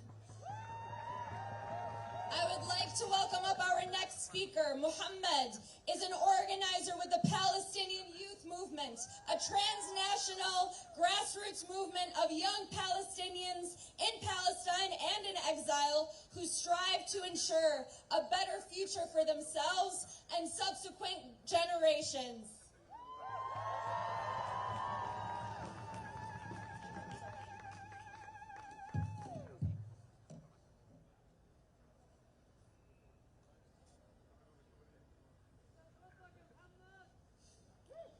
Whose streets? Whose streets? Whose streets? Chicago, I can't hear you. Whose streets? Whose streets? Whose streets? Our streets. Not theirs, ours. We have for generations walked and suffered as we built these streets with our own hands, while the ruling class overlooked us from their ivory towers and flew over us in their private jets, and yet they claim that they exist amongst us. Shame! In 1968, we gathered in these very streets to protest the illegal war on Vietnam that sacrificed our children of the working class and plummeted the citizens of this country into a depression. And the city responded not by listening, but by their usual way of systemic oppression and brutality, in hopes of quelling the movement. Shame. 50 years later, we find ourselves walking those same steps in history, with Gaza being the most recent target of U.S. imperialism at the suffering of their own people. And it has responded in the same way: systemic oppression and brutality. But what the ruling class has yet to understand for the last 5 decades is that no amount of brutality will ever quell the movement. Their violences has only increased our will for justice, our will for freedom, and our steadfastness.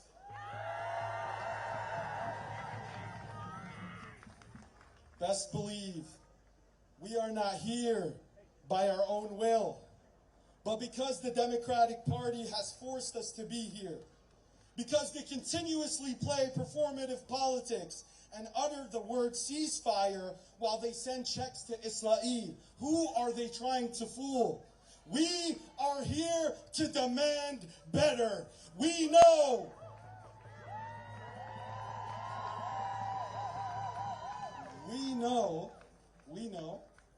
that it was our movement that made Joe Biden so unpopular that he had to step down. And we know and have known for 10 months, the power of the movement. And that is why we continuously mobilize by the millions and the millions and have not lost any energy along the way. So what makes them think we will stop now? We won't stop, that is right! to the current administration and to Kamala Harris, we are done with your words and platitudes. We demand action. We demand an end to Israel's war in Gaza, and we demand a total arms embargo.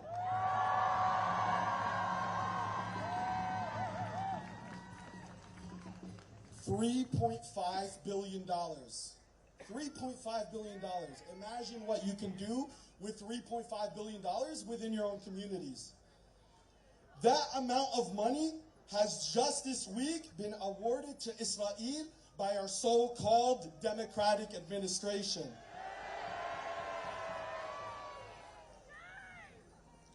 This comes at a time where 2/3 of Americans are living paycheck to paycheck. The leading cause of bankruptcy is medical debt, and test scores across American schools are at its lowest. And even here in Chicago, 200,000 residents of marginalized communities are at threat of gentrification and displacement.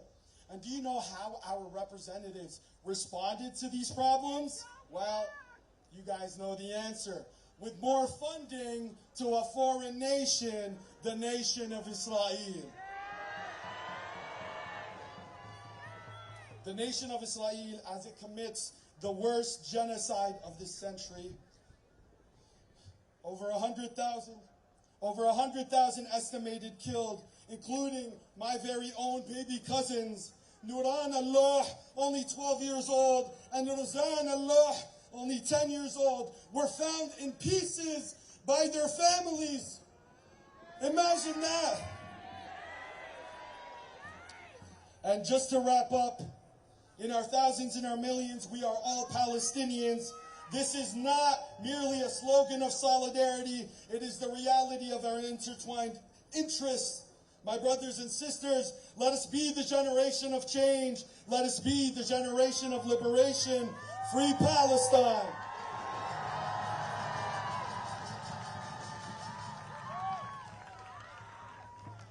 Hello, everyone. Thank you so much for being with us here today. My name is Abla Abdelkader, and I am a student organizer, and I'm currently residing as the SJP Chicago co-chair.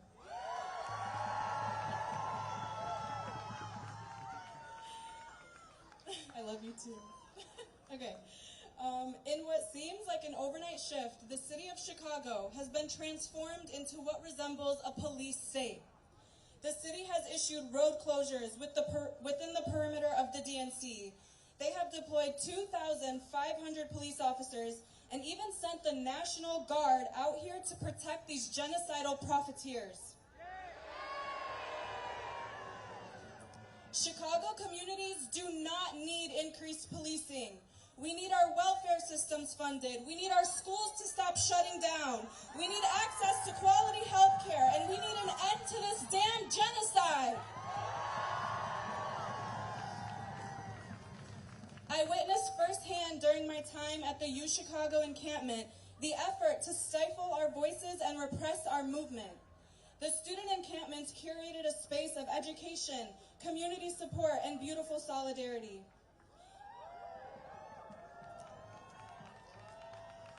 Day in and day out, on multiple encampment grounds, student, faculty, and community members came through for each other in unprecedented ways. However, we see the crooks, like the Biden administration, criminalizing the students, deploying public and private police force to violently suppress our presence on campuses. Shame! Up until now, students continue to be targeted by both the administration and the police. And currently, U Chicago is housing 500 cops in student dorms. Our people are facing unprecedented homelessness, yet the administrations like U Chicago are more committed to giving cops a place to stay than to meet their students' demands of divestment. Why are we funding Israel and not our students? Why are we the students painted as the criminals when our universities are the ones backing a genocide? Even to get on this stage, we had to fight the city for approval, even though this is our right. But despite their repressive tactics, we have not stopped. We will no longer accept the status quo. These are not normal times, and we will continue to dissent for immigrant rights, for Black liberation, for queer liberation, and for the total and inevitable liberation of all of us. And to our corrupt university, and to the corrupt universities, and to the racist Democrats, the whole world is watching. Repeat after me. The whole world is watching. The whole world is watching. The whole world is watching. I'd like to introduce my co-MC, Reverend Jamie from the Soul Organization. Good afternoon. I'm going to try that one more time. Good afternoon. That's better. Hello, I am Reverend Jamie Fluker. I am a faith organizer with Southsiders Organized for Unity and Liberation, also known as Soul. And I stand here today as a faith leader called to fight the good fight for justice. And in the words of the freedom-fighting Fannie Lou Hamer, I'm here to tell the Democratic Party that I'm sick and tired of being sick and tired. And to say to them, not another nickel, not another dime, no more money for Israel's crimes. I'm here to introduce also our next speaker. Javi Velasquez is a unionized worker with the International Association of Machinists and Aerospace Workers and a Chicano community organizer with La Frontera Nos Cruzo in Dallas, Fort Worth, Texas. He is the son of a formerly undocumented immigrant and today is representing the National Immigrant Rights Organization, Legalization for All. Let's give him a rousing Chicago welcome.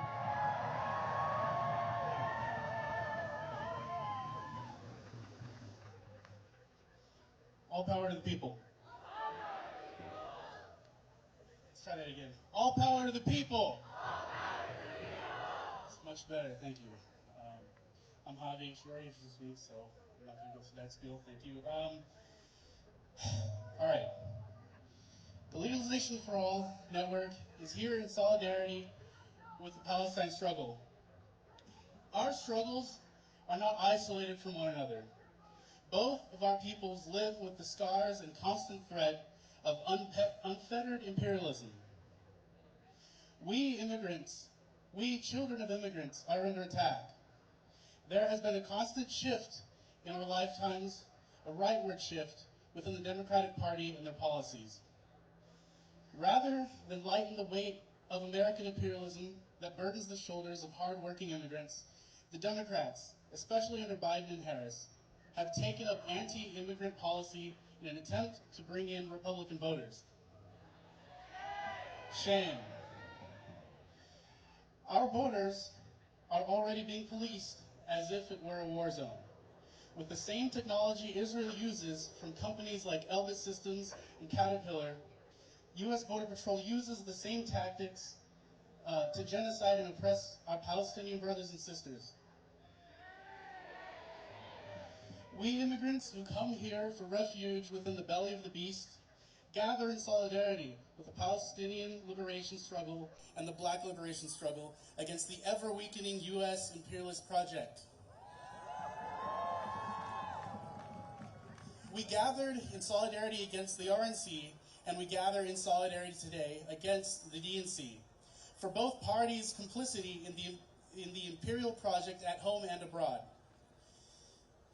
I was in Matahuala, Mexico a few weeks ago, and I saw people living in utter desperation.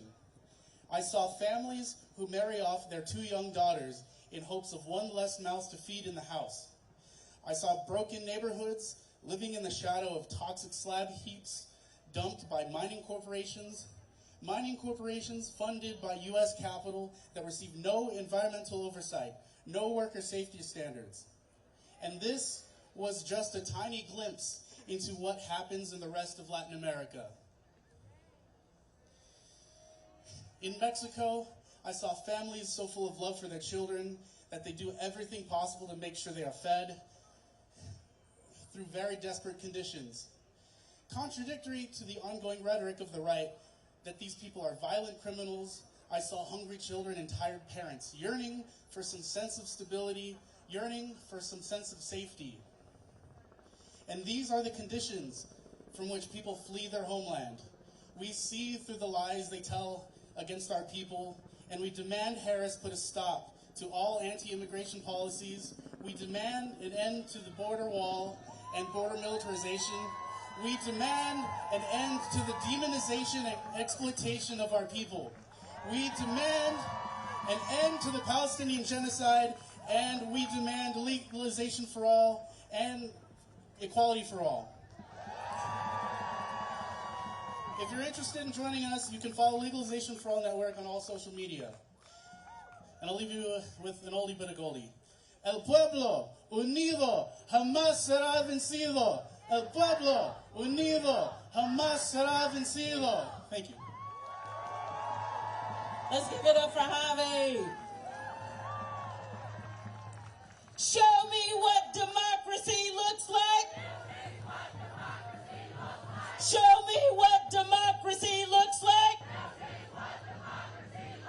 Show me what community looks like. Show me what community looks like. Make some noise. I'd like you to make some noise and welcome to the stage Hatem Abudai, who is the Executive Director of the Arab American Action Network and also one of the program coordinators for the Coalition to March on the DNC. Make some noise!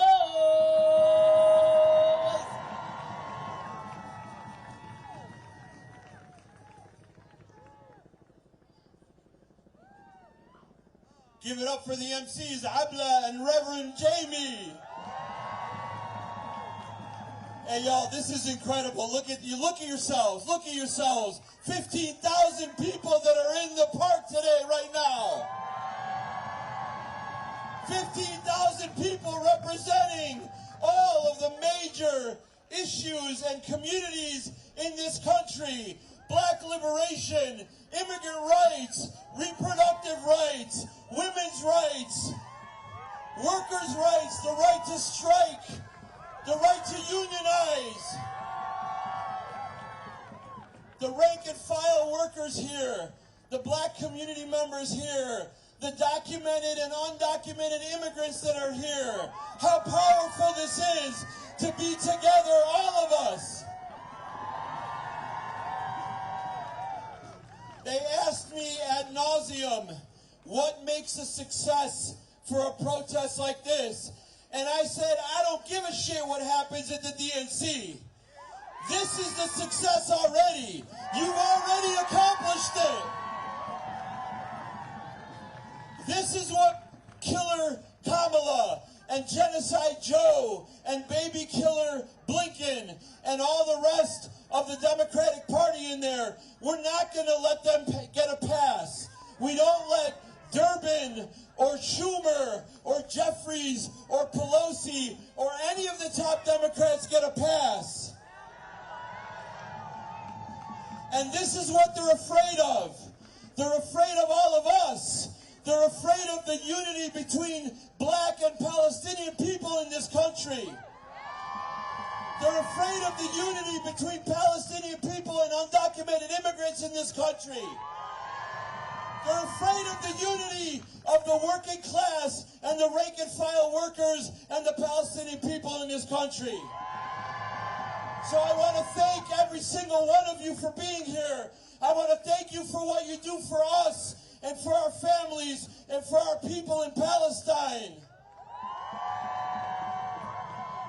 And on that vein, we need to thank you some more by putting money in the buckets that are going around. I know you've seen me do these fundraising pitches before. I don't have the time to do the 30-minute one, but I'm asking you to go into your pockets. We got young people all across the park that have buckets. Please drop what you can in the buckets. This is a grassroots effort. I know some of you have already given. I know some of you have seen the website and gone on the link and you've given money, and we appreciate it. But it really is a grassroots effort, and we need all the money that we can to pay for all the expenses. We got another big protest coming up on Thursday, and we're going to need to do that as well. So please, the buckets are going around. Continue doing that. And one last thing I want to say. We are winning. It is very difficult to say sometimes when you know that you've buried 40,000 of your beautiful people. But we are winning. The Israelis can't defeat the Palestinian resistance in Gaza, and the Americans and the U.S. and the Europeans cannot beat us in the streets. Thank you very much. Who is the revolution? Who is the revolution? Who is the intifada? Who is the intifada? I'd like to welcome our next speaker, Tariq Khalil, who is an attorney and board member for the Chicago chapter of American Muslims for Palestine.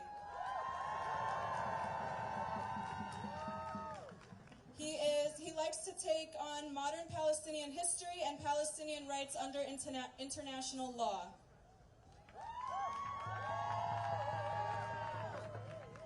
What a crowd! How loud can you be? From the river to the sea! From the river to the sea! Palestine will be free! Palestine will be free! Unbelievable! Kamala Harris, unless you desire freedom and justice and liberation for the Palestinian people, I'm speaking.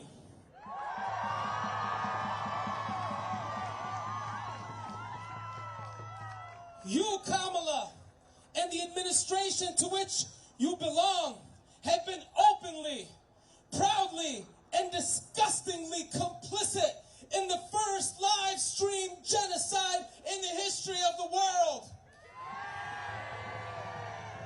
Kamala, while you're speaking, Palestinians are dying.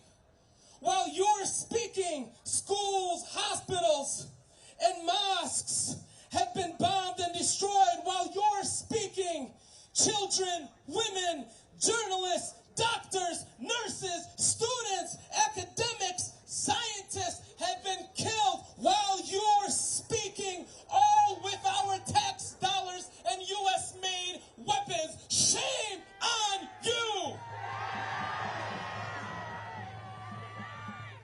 We are here to tell the DNC, Genocide Joe and Kamala Harris, not in our name.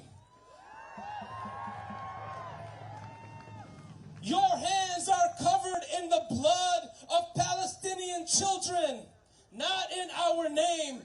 Nowhere in Gaza is safe. So-called safe zones are in fact death zones. On average, about 130 people have been killed every day in Gaza for the last 10 months.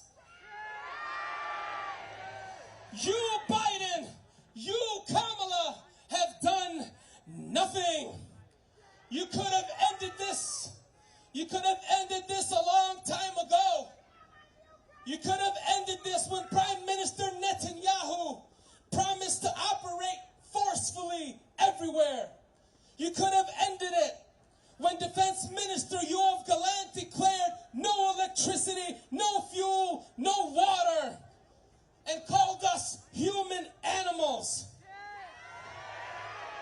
You could have ended it when Netanyahu said he would use, quote, unprecedented might. You could have ended it when he made the biblical reference to Amalek, which means Israeli forces go and kill every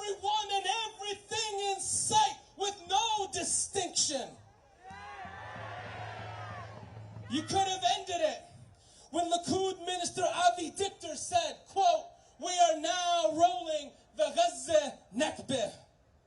The Nakbeh, or catastrophe, represents the ongoing forcible displacement, dispossession, ethnic cleansing, land theft, oppression, and denial of self-determination and basic human rights, and repatriation, freedom, justice, and liberation. You've done nothing while Palestinians were being slaughtered. The specific intention to destroy civilian life and infrastructure was clear, yet you did nothing. The ICJ ruled that Israel's plausibly committing genocide and ruled again for what it's doing in Gaza. The ICC was about to issue arrest warrants against Benjamin Netanyahu and Yoav Gallant. That wasn't evidence enough for you to do something. Yet, you did nothing. Well, correction. You did do something. You proposed to give Israel an additional $14.3 billion in military aid and an additional $20 billion in sales on top of the annual $3.8 billion that we give to Israel to continue its apartheid regime and genocidal campaign against the Palestinian people.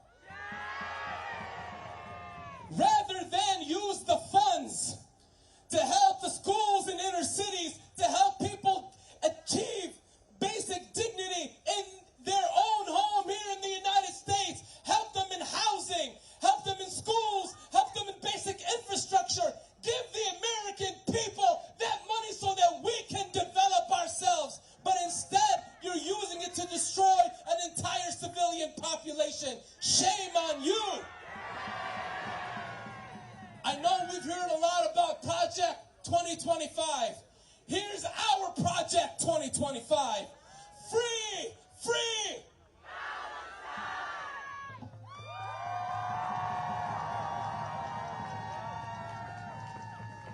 Up with liberation! Down, down with deportation! Up with liberation! Down, down with occupation!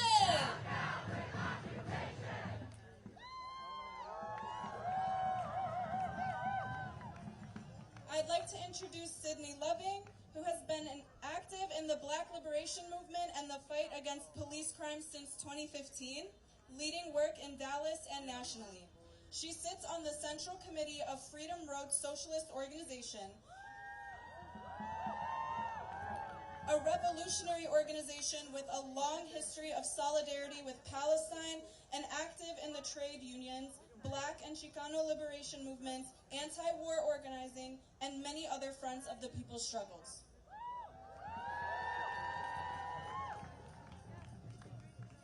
Thank you. Good afternoon. Okay, I'm not going to introduce myself because they already introduced me. I'm going to get right into it.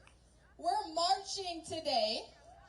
We're going to march. We're marching today to the site of the DNC, and we're making it clear that we stand with the Palestinian resistance. And inside that convention will be President Biden, Vice President Harris, and all the Congress people who make this genocide possible. Right. They've been sitting in their cushy offices writing the checks, U.S. dollars, paying for bombs and bullets in prison camps. And none of this is a secret. None of this is a secret. These are facts. Just this past week, the U.S. announces more weapons to Israel to the tune of $20 billion. And there's no corner of the globe that the U.S. empire is not interested in dominating, and the Middle East is a strategic target. We know this. Apartheid Israel can only exist with the U.S. backing it up, and it all comes down to money. Just think about that. They are destroying lives for money. And we're saying enough is enough. So some people will talk about us out here and say that our commitment to holding the Democrats accountable for the genocide in Gaza is going to help Trump win. Bullshit. When you enable genocide, embrace genocide, or excuse genocide, you lose support. Simple as.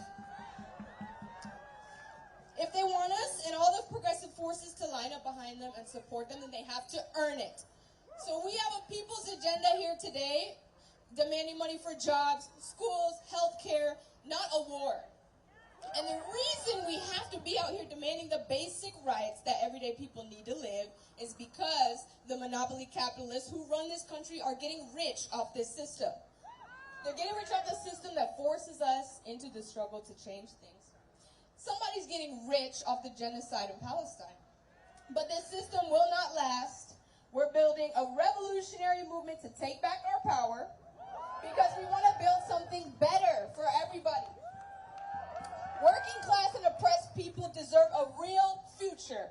And Palestinian children deserve a real future, and this rotting system has no future. But history is not over. We can fight and we can win. And we stand with the whole arc of resistance, fighting for Palestinian liberation. So when we get in the streets, let them hear us, y'all. Let them hear us. Free, free Palestine! Free, free Palestine! Here to bring up our next speakers, Munia and Noor, representing the Palestinian Feminist Collective, an organization of Palestinian and Arab women and feminists working towards the liberation of Palestine and beyond. Make some noise!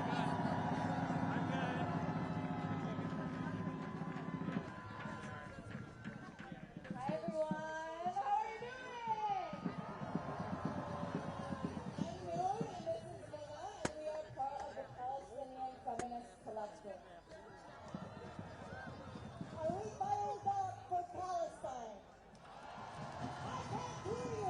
Are we fired up for Palestine? Better. Good afternoon, my friends, brothers, and sisters in the struggle.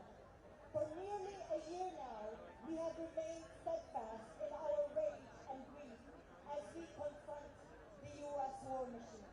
We have screamed in agony as we witnessed the brutal slaughter of Palestinian children, mothers, fathers, sisters, and brothers. We marched, we demanded, we wrote, and we prayed for our people in Palestine only to be met with nothing but empty platitudes and contempt from our elected officials. Enough. It has never been clear that the two-party political system is nothing but a lie perpetuated by the ruling class. The votes of both Democrats and Republicans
out of this.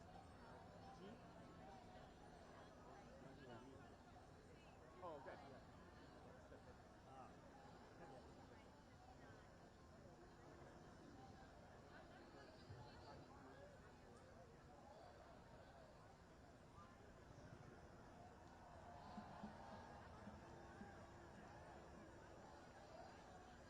What is this yellow blue flag with the stars?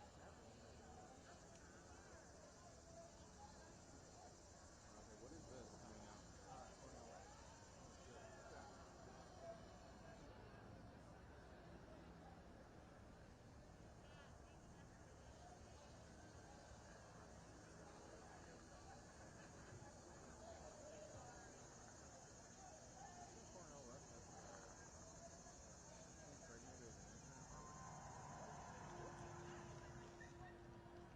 Or not an intern, a union. Sorry, a union. 11 years ago. 11 years before I was there. I hope that I hope you don't have a life with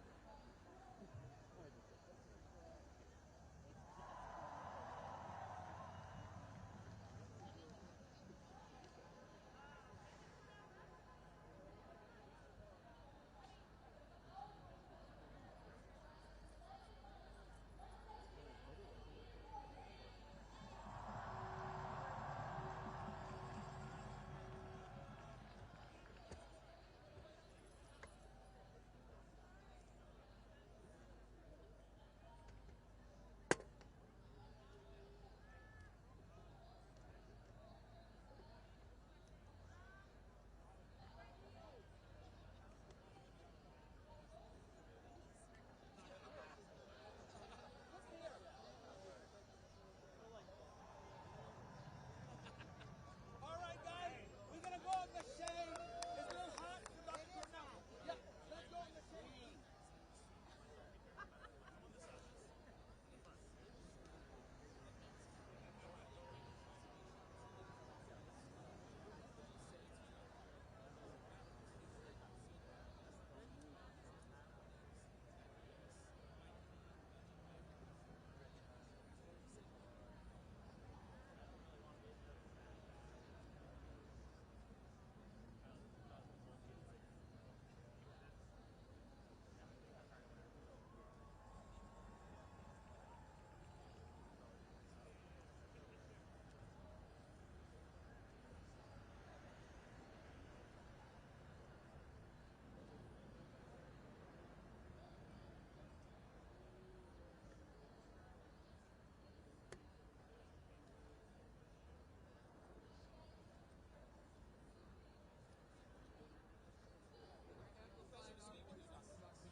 Great question. Oh, indeed. Yes, of course. Thank you. This pretty lady wants to have a picture with you. Okay. I gotta take him to underneath the shade. I gotta take him to underneath the shade.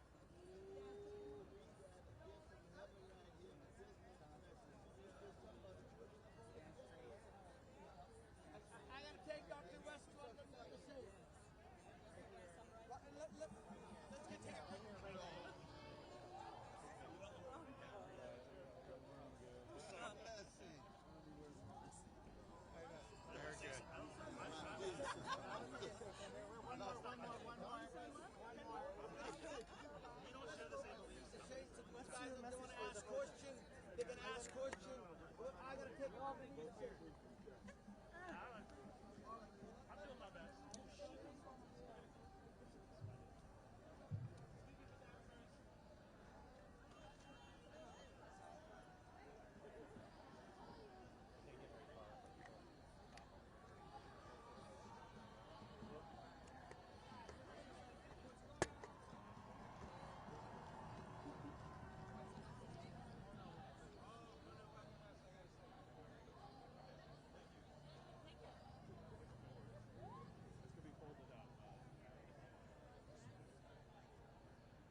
gospel of Jesus Christ. That's what shined out on the light of God. And it's life. You see, the thing is, most of you're so dead in flesh, you're so dead in sin, you're in such bondage to sin that the truth sounds false. You know, Ben Franklin said that in a time of great deceit, telling the truth is an act of rebellion. We've all got mobbed over there by that.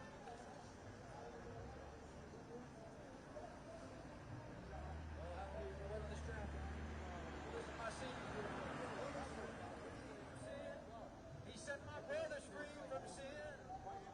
We answered the call of God. Yes. Hallelujah. And no matter what this world throws at us, hey, we count it all joy, man.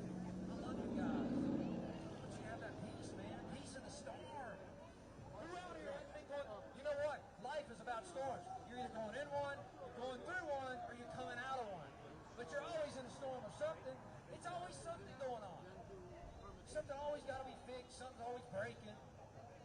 You know, you may have a couple of good days, but something will come up. Something will come up you got to worry about. And guess what? We weren't made for that. And you don't have to bear that weight. You know, Jesus said, look at the birds of the air. For they neither sow, nor toil, nor store in barns. But your heavenly Father feeds them. Are you not of more value than them? See, you were made in the image of the Most High God. And he goes on to say right after that, to what your stature do you add 1 cubit by worrying? He's basically saying, do you add anything to your life? Do you add any time to your life? Do you add anything of any fruit to your life by worrying? No! Worry and stress kills people, man. It causes sickness. It puts people in the hospital. Be careful, man. It puts people in the hospital. But praise God, folks. We love you. Turn your life over to Christ. Please, before it's too late, guys. Man, I don't want you to go to hell. I love you. God bless you.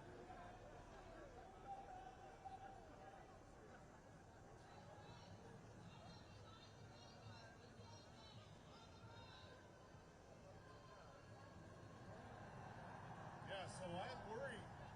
Yeshua tells us, Christ tells us not to worry. Don't worry about tomorrow. Right? He said you can't add anything to your life by worrying. It's the words of life. That's what Christ came to give us. Life and life of abundance. Amen. He says that the thief only comes to steal, kill, and to destroy. But Christ came to give us life and that of abundance. But many of you are listening to the voice of Satan, the same voice that spoke to the woman in the Garden of Eden. When he said, God said to Adam, because you hearkened to the voice of the woman.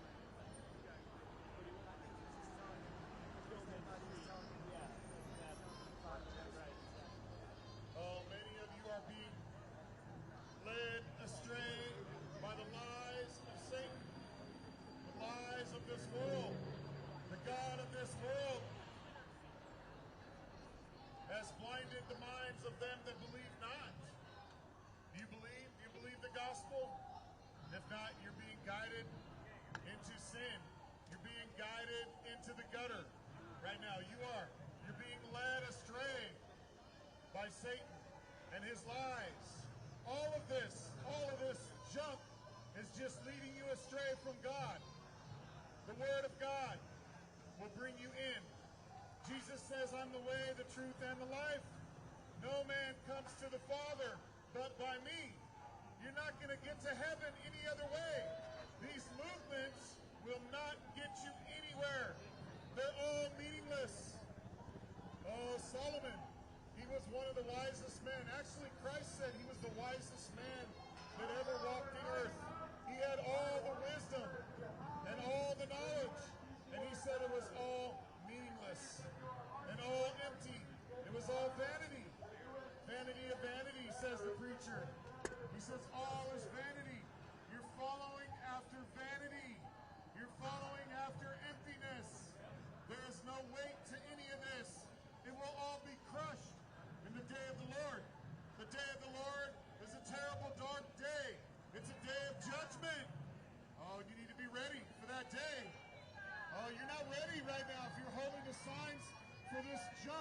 You're being deceived. Don't be deceived by Satan. He's leading you astray. But Christ came to set you free from the captivity of sin, from the bondage of sin. And that's what sin is doing right now. Sin has got you tricked to follow this deception. It is deception, folks. And we come out here to tell you about Christ, the one that can set you free from the sin of the world. That's what John the Baptist said before he was on the planet. To take away the sin of the world. Beginning of deception. The beginning when God gave Adam and Eve a commandment not to eat from the tree of the knowledge of good and evil. What's your biggest fears for today? I have no fear. You know, everybody here is here to have their voices heard, and they will get that done. It's that simple. There are no fears. And no incidents so far, Chief? We're going to be clear. Like these things are a little unpredictable. We're going to make sure we keep the city safe. That's all I can tell you. You have a heart that loves hatred. You have a heart that loves wickedness. That's why you hate police. You hate the law. Because you have a heart that is against the law. You have a heart that is ungodly. You have a heart that is ungodly. You need to be changed. That's what's happened to us. Christ came into our heart and changed us. He gave us a new heart. He gave us a new mind. New eyes so we can see the truth. A new heart so we can understand and hear the truth. Like Jesus did. Jesus had compassion and he cried out and he rebuked you. That's what God does. If God loves you, you will be rebuked. If you are a child of God, he will rebuke you. Christ will rebuke you. That's what it says in the Word. But if you're not, you're a bastard. You're an illegitimate child. You need to repent. Believe the gospel. Be saved. He is the only way for salvation. Christ Jesus. There's no other name under heaven given amongst men whereby we must be saved. It's the name of Jesus, the name of Yeshua, HaMashiach, the Christ. For you Jewish brethren, the Christ, you need to believe too. Oh, you need to believe too. The movement, your Israeli movement isn't going to save you either. You need to turn to Christ. Stop being involved in the elements of this world. God set us free from the elements of this world, from the political movements. Oh, Jesus said, if my kingdom were of this world, my men would fight. But my kingdom is not of this world. That's why we're not fighting with you. We're coming here to preach the gospel of Christ so you can be free. So you can be free from this deception of sin, this hatred, and this murder that Satan is sowing in your hearts. Your heart is full of murder. It's full of murder and deception.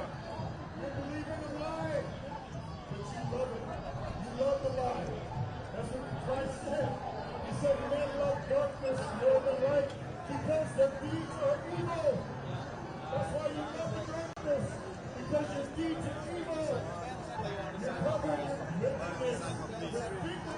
Just like Adam and Eve did in the garden. It's the feelings that cover their nakedness. You're covering your nakedness with the Palestinian flag. You're covering your nakedness with an Israeli flag. You're covering your nakedness with flags.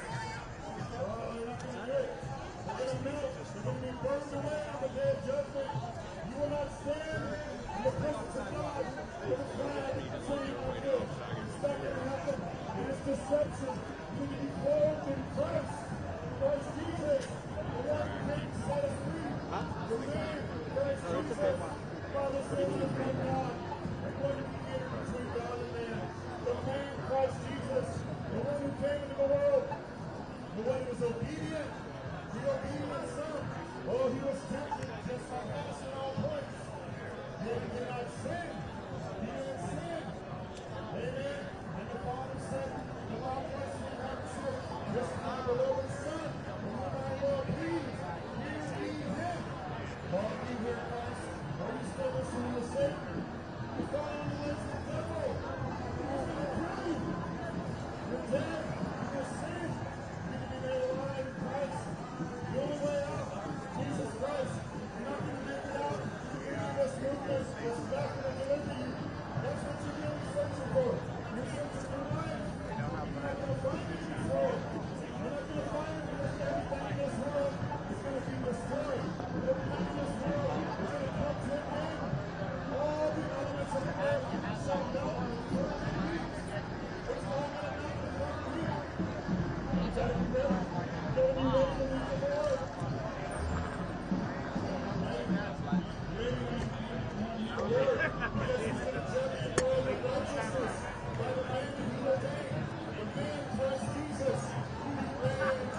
It steps up there to the right.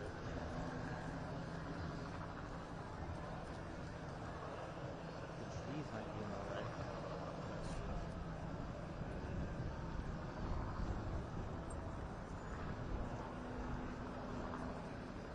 I think let's do the corner.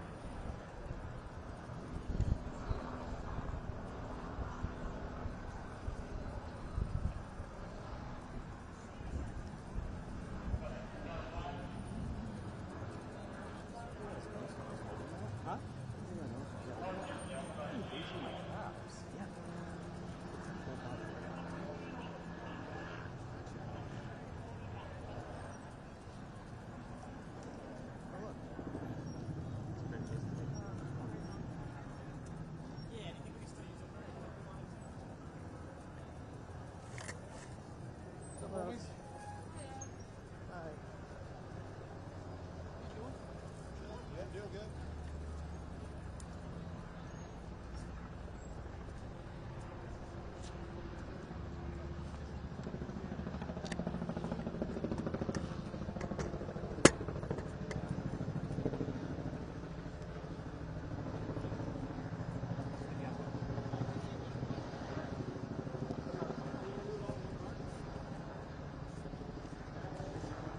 Yes, I am.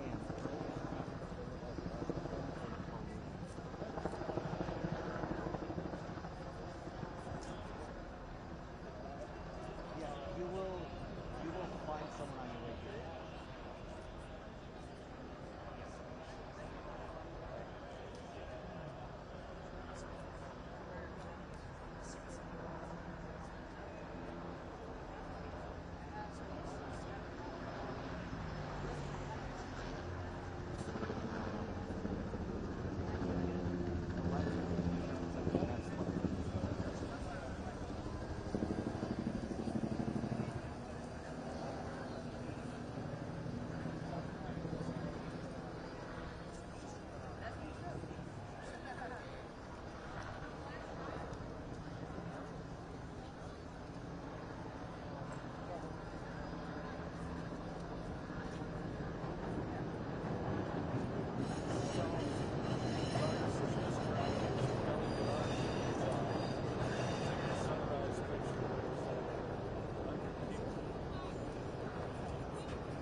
Good, man. It's been a long time. I know. So I can charge anything I need. Don't crack. Don't crack.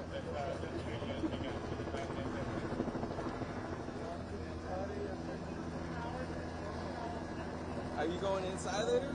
Yeah, I'm going inside. Okay.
peacefully marching. Yeah, news careful.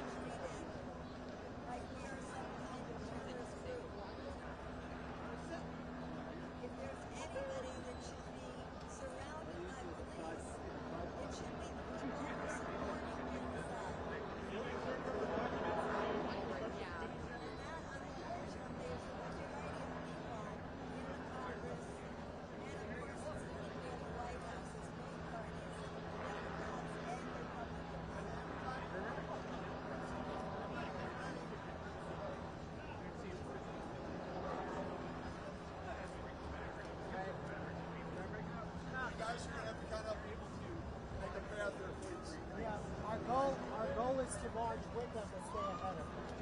You can't be behind us, you can't be behind the guys. You gotta Pick a sidewalk, guys. Pick a side. One or the other side. One or the other on the sidewalk. We have to open up the street. You gotta get On the sidewalk. Let's go on the sidewalk. You can't cross the bikes.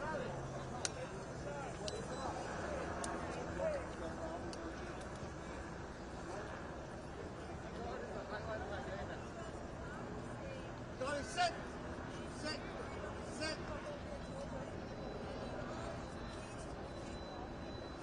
Johnny, sit! Sit!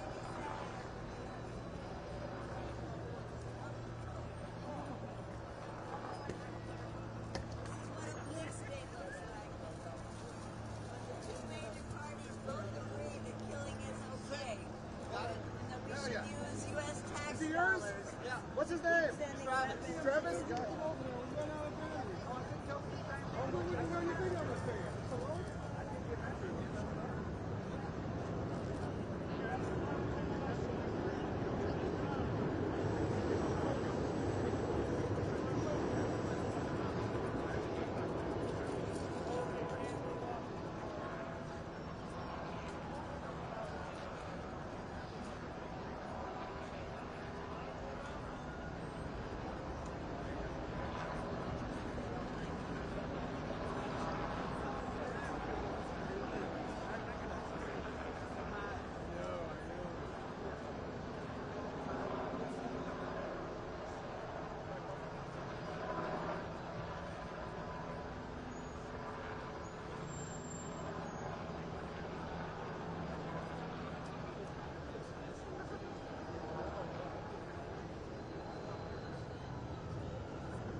Not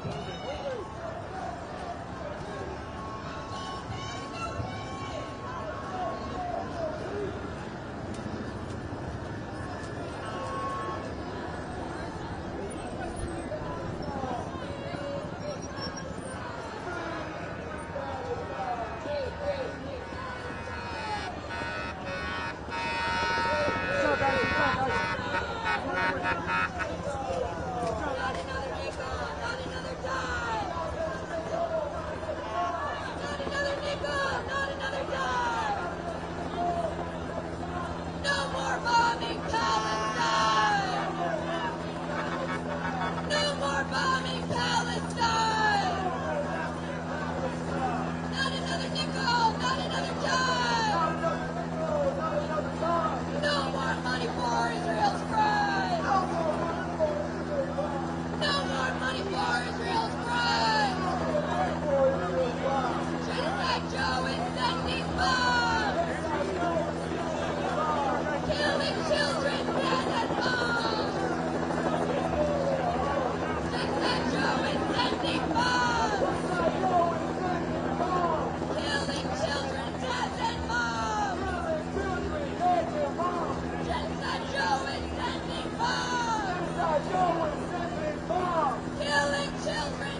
Should be a couple of carabiners there.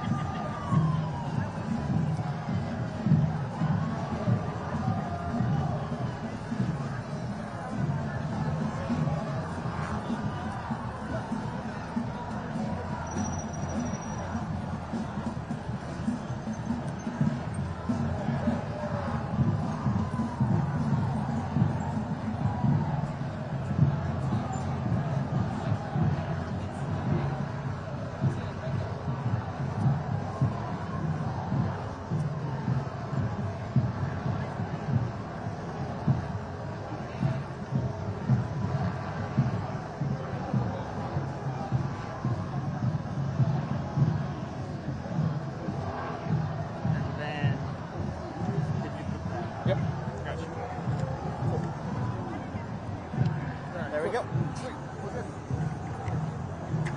You look weird. What? You look weird. It looks like an antenna. Okay.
Properly out of one eye, that's all right. That's all I need.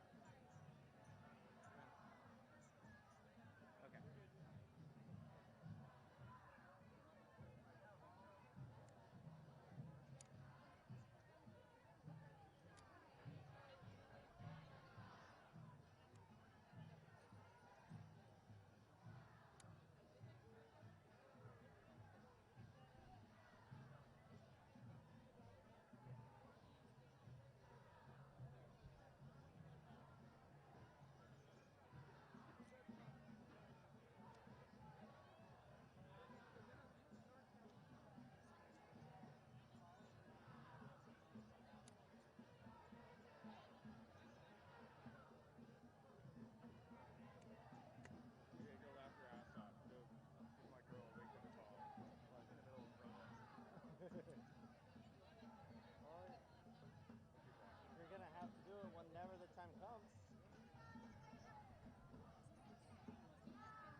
your word. Why a wake-up call at 4 p.m.? It's for 6 a.m. Oh, okay. Oh, wow. So we have this little thing where we wake each other up and tell each other we love each other. That's nice. Well, it's what you would do in person. Yeah. You wake up and tell me hello.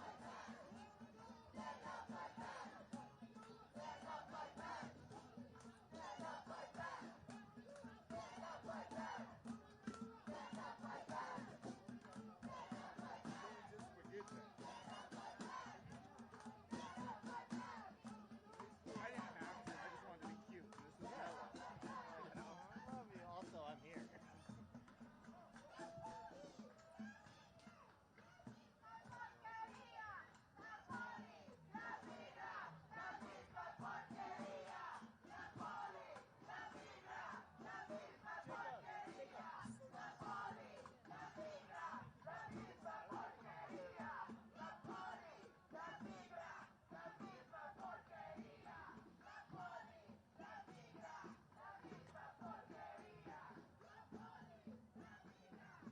So within sight and sound of the United Center meant that one intersection, right? It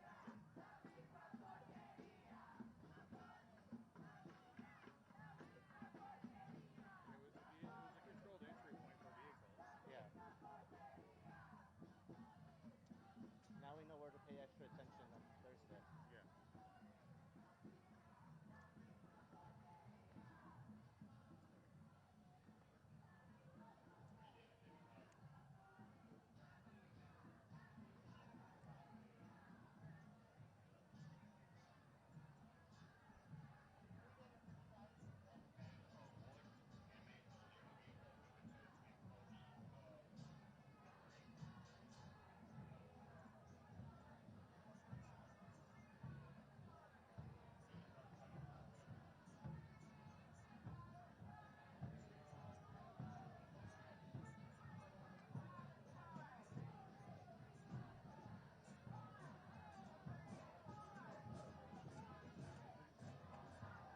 They gotta go back the same way.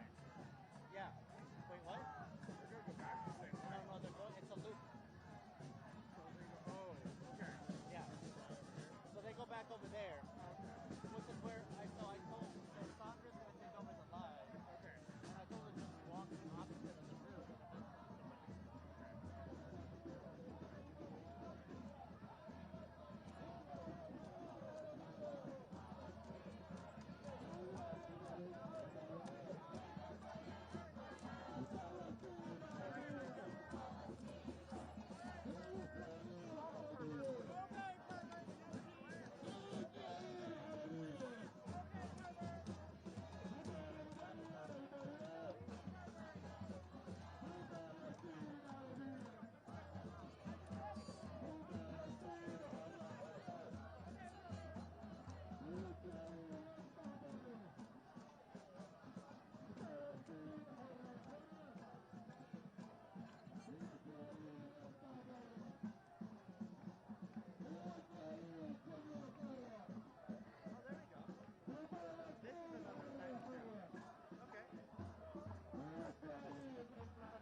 I don't know.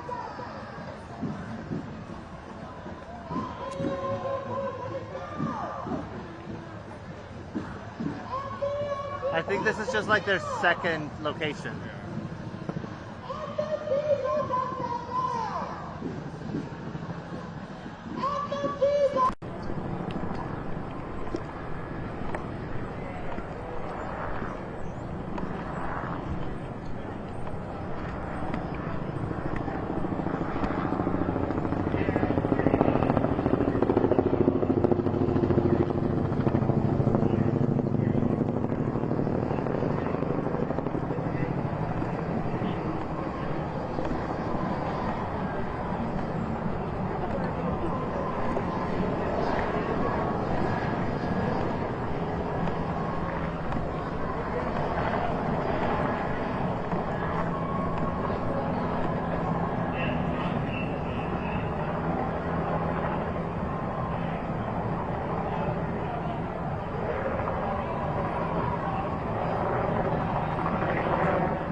Go ahead, go through this. Go ahead.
Free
Good. Is it okay if I jump over? Yeah, be careful. All right, we'll do.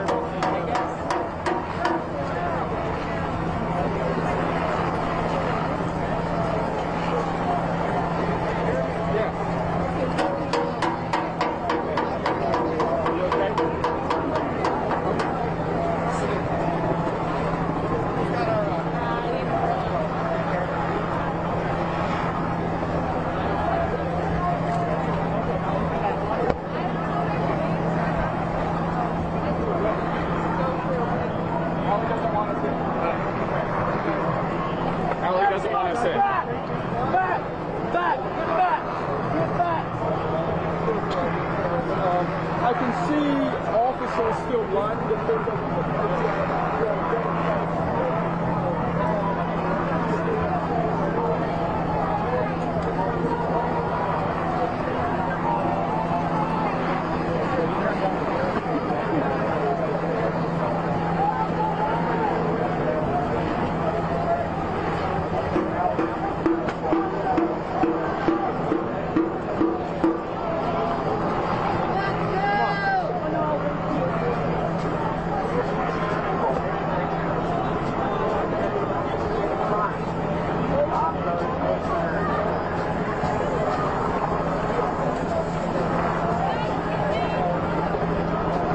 what they do with the gate.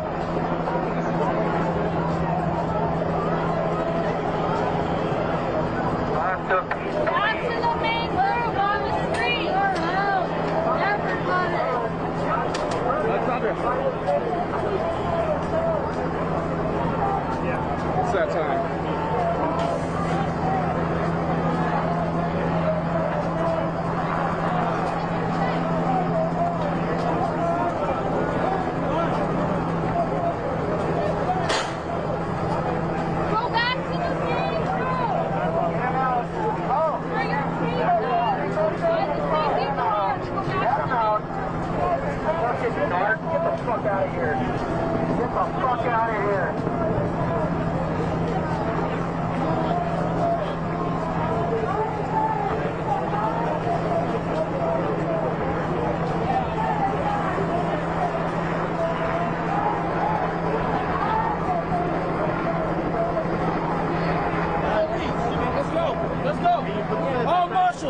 I'm gonna go with Eduardo and hey Roger.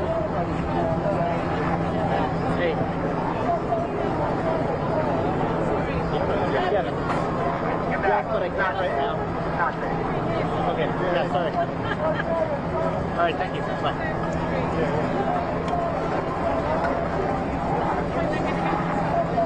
Okay. If you stick with us, I'm gonna go with Eduardo and.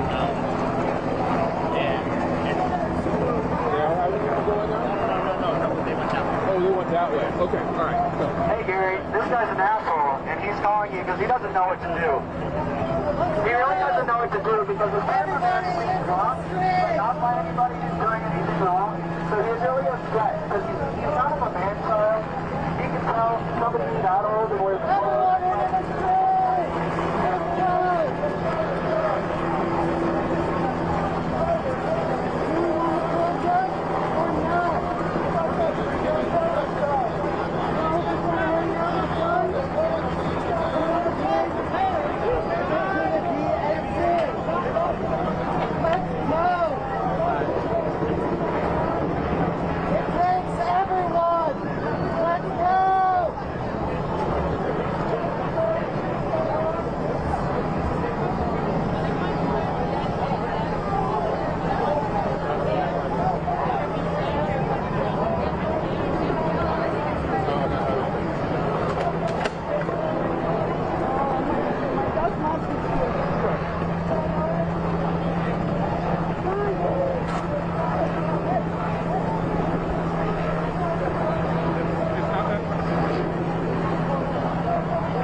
Wait, where are you at?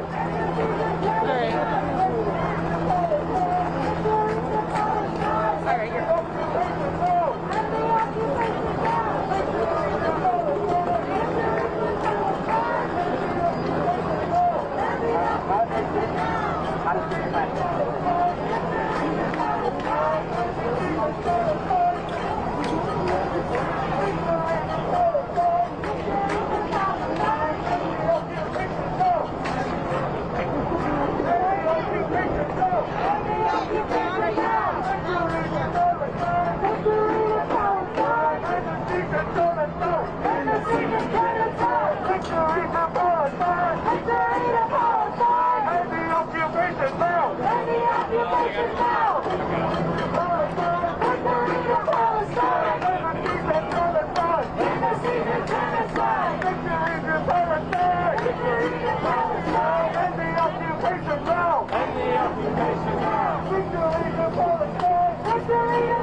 We can go.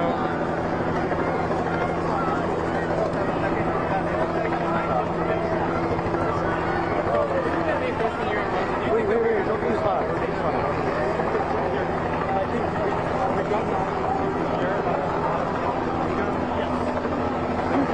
Yeah, there we go.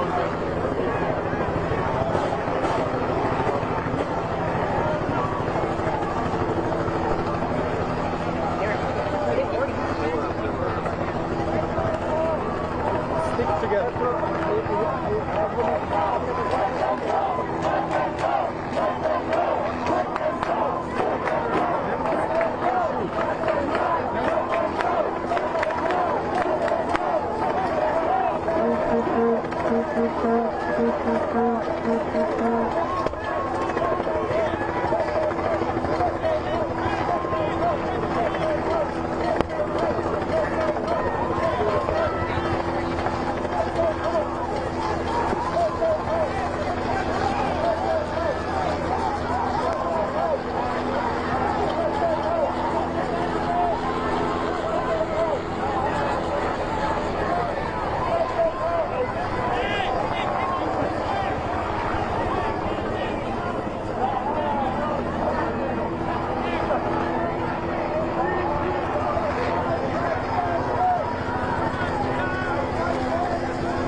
Frank, what's going on? Every day, 100 people die in Gaza. Joe Biden is killing people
This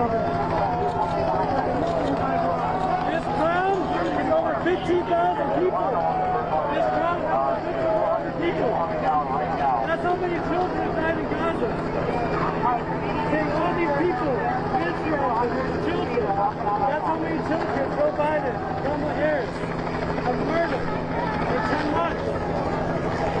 It's a great crowd.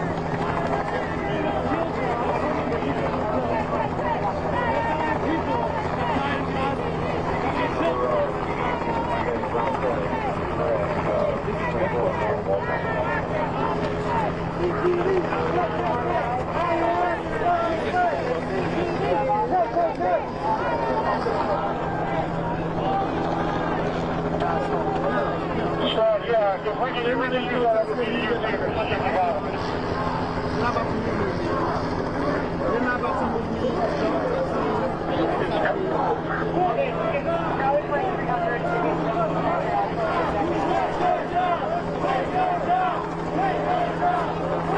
You want this?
Writing it down.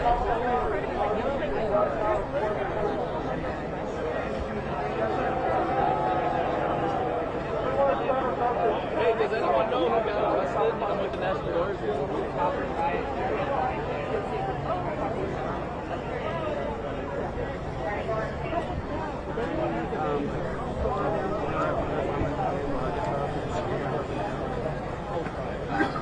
Just so you're aware, they're building up a presence of police behind you.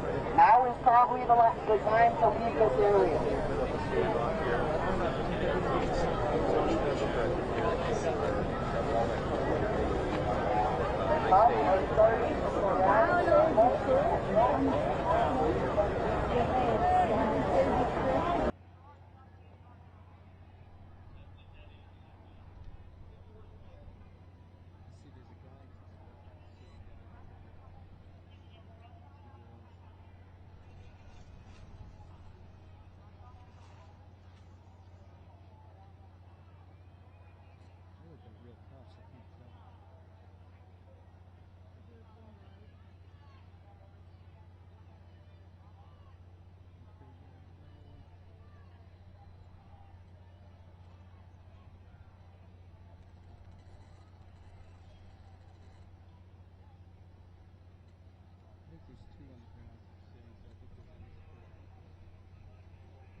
Transport coming down here, so do you mind going to the curbs for me? Thank you very much.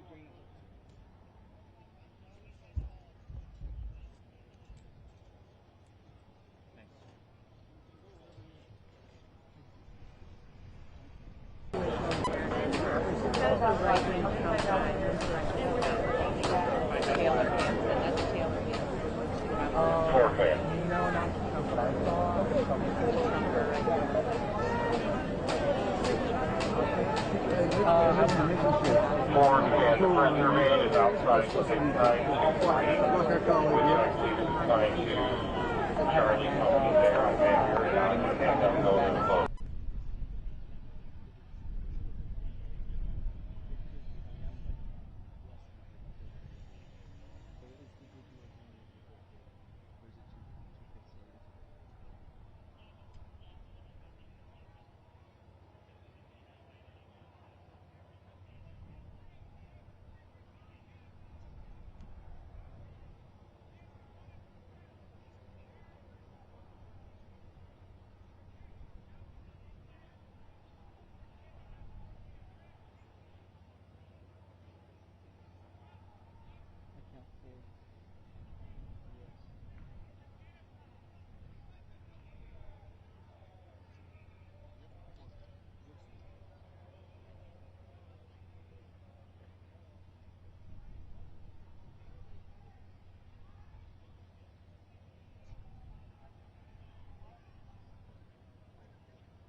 cutscene. I think this is enough for me. You know what I mean?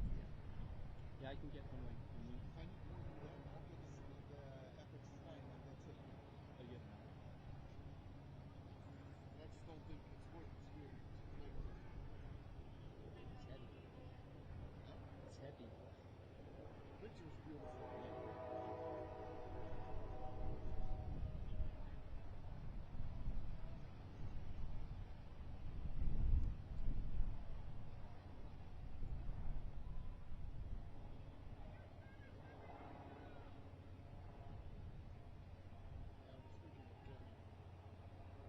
Trading my 9 for 6.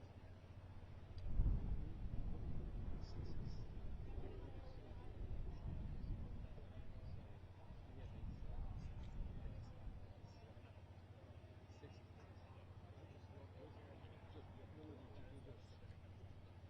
Doesn't look the same. Huh? As a 6. Huh? It doesn't look like a 6.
There's 2 sitting in 2 though.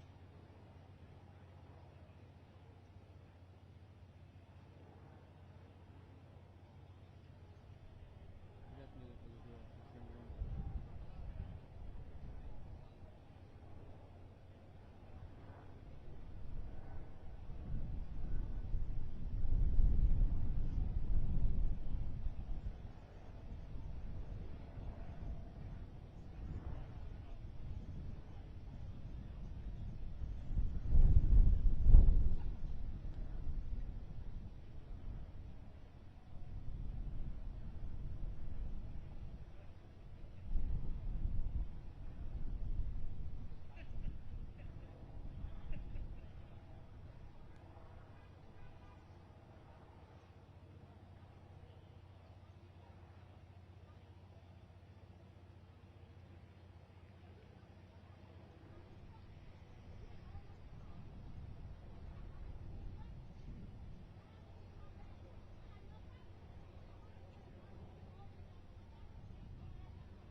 My daughter has genetic bone disease. The pain and fear in her eyes when she suffers for her life. Fear and pain in the Palestinian children's eyes. They are my children that are hurting. Those are my families that they are hurting. Fuck today. That's all I gotta say. Free Palestine. Fuck fascism. Fuck imperialism and colonialism. That's right. That's right. J1, I'm on the way. I'm just coming down from I-10. Right about that, David.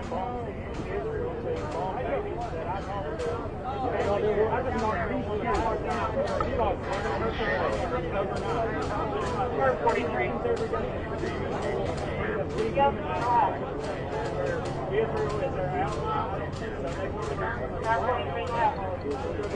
Whoever's marching with this group, that they are stopping back in Union Park. They are not allowed to go east here. They're not going to receive. Like children, stop the genocide. That's right.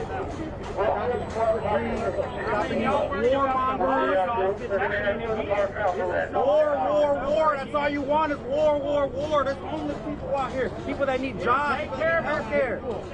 You want to bomb children, and these guys are complicit to it. Look how silent they are against it. These are the same people they're protecting to drop bombs. How can you go home every day? How can you go home to yourself? We get homeless people off the street of Israel. Fuck the police. Fuck them. What are they going to do? What are they going to do? Fuck. We're not scared of these fucking guys. Fuck them. Education. What about our veterans? What about our homeless community members? What about our health care? What about affordable rent? I got billions for war. Billions to kill children. Don't care about the U.S. citizens. What about us?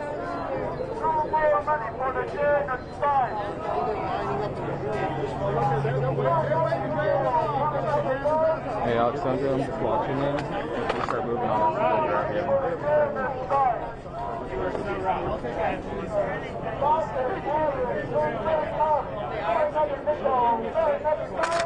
Well, they surrounded because we hurt their feelings. Got their feelings hurt. No one cares. Let them surround us. What they want to do? Who gives a fuck? He's scared of these bitches. Man. Really think we're scared of you? For real, bro. Batons, guns. Shit don't scare anybody, bro. We ain't gonna use them.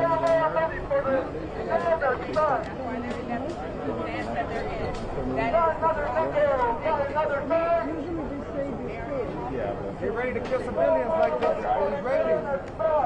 You guys are ready to hurt civilians or what? You should be proud of yourself, bro.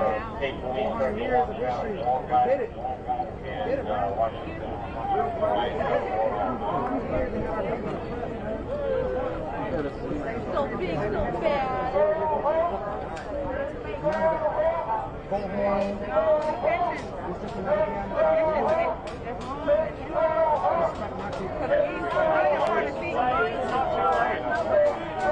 It's not too late for y'all to come to this side. Y'all can come over here and join us. Come over here with us. I guarantee half of you know it's right. I guarantee most of you know it's the right thing to do. Y'all should be over here with us or letting us in there. I ain't gonna break in. I'm not a criminal. I'm a Christian. I believe Jesus loves everybody. But I'm here for Gaza. I think most of y'all should be here for Gaza. If you've seen the live stream genocide happening over the past year, Your brother wants football. Work hard all day, go home, keep your feet up off the TV and pass out. But there's another world besides ours that is suffering at our fucking hands. We can do something about it.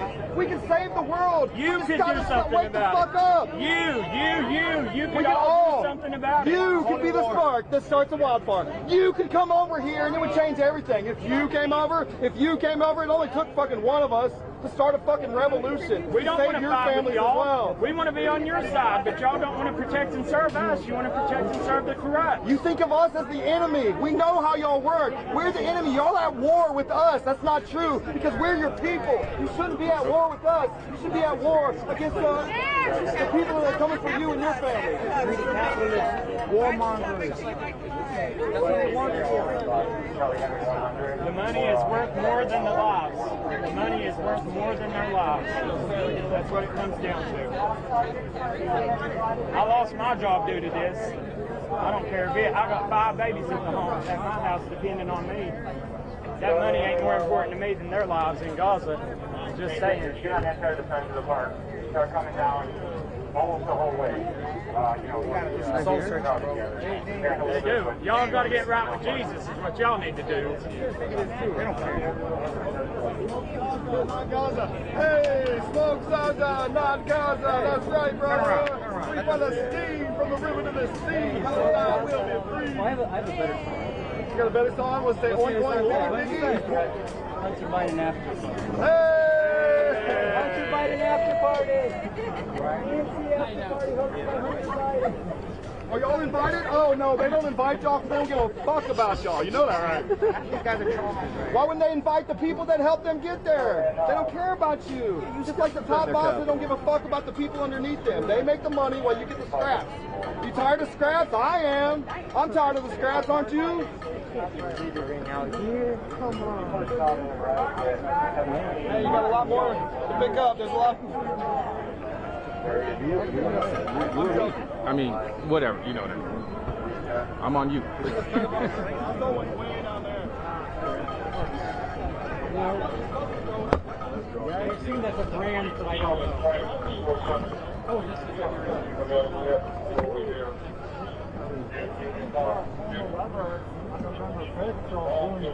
Like that's cool. It's gonna give us some change, right? The full lever. what is her name?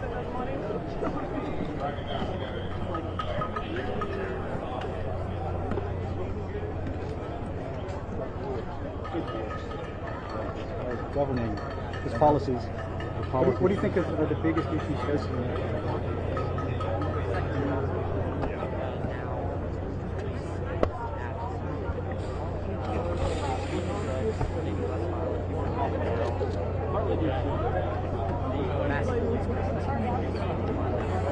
Things get along.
Hunter Biden after party. Everyone's invited to the Hunter Biden after party. You got Joe.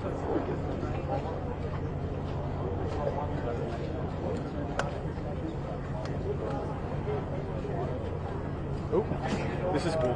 This is cool. Nearby. Hey.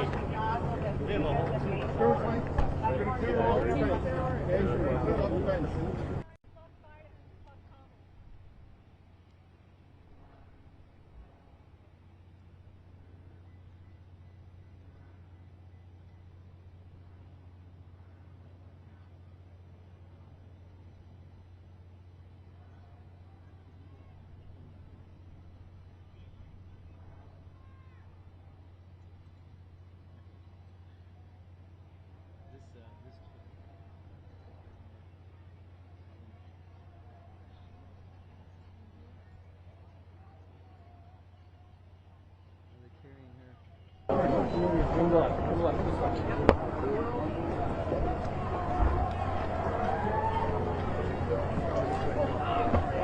let's just go that way.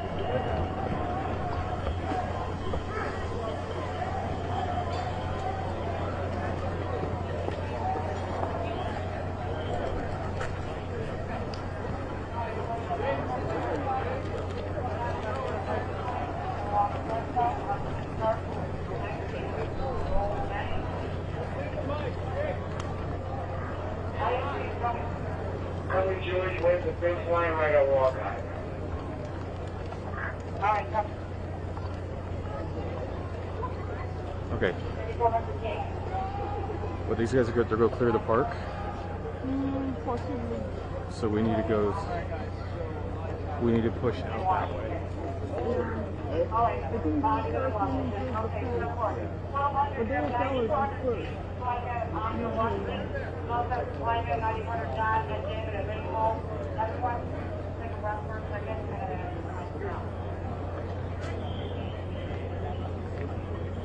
Alright, comes on the suite. That's the line here. Nice and easy. Separating the 10 line right on the front suite. They will tell us it's closed when you want to close.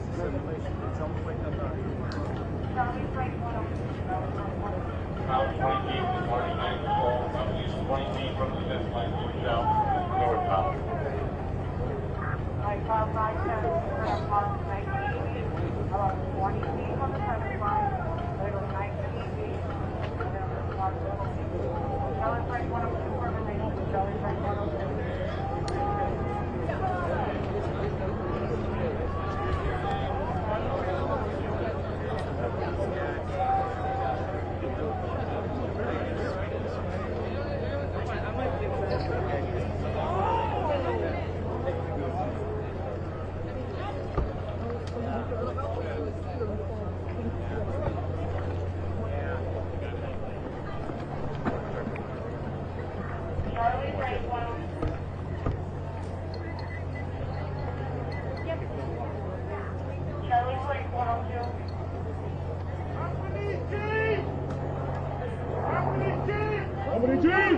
Right on the sidewalk.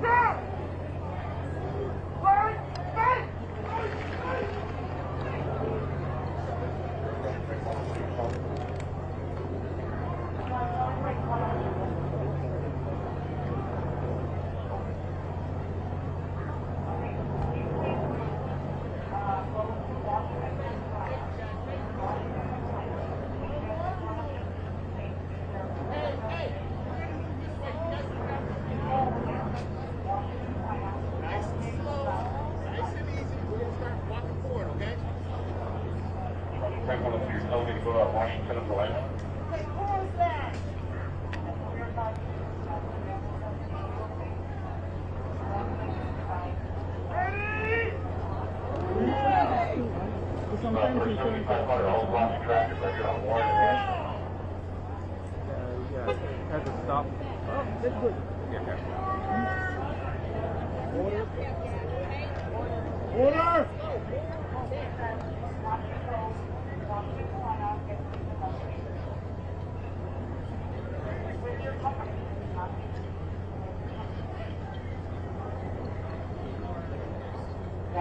There's no one to cover that post if they leave.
Don't touch me!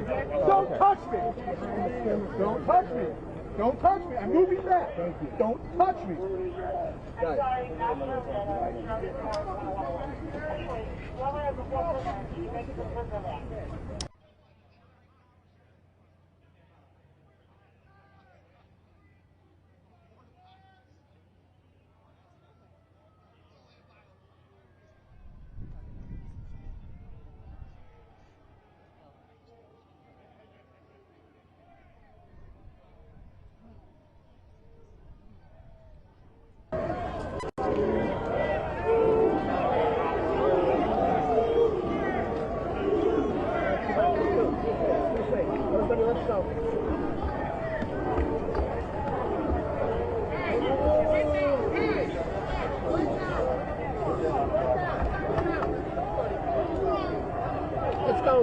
Through, let's go, come on, let's go, let's go, down the path, down the path.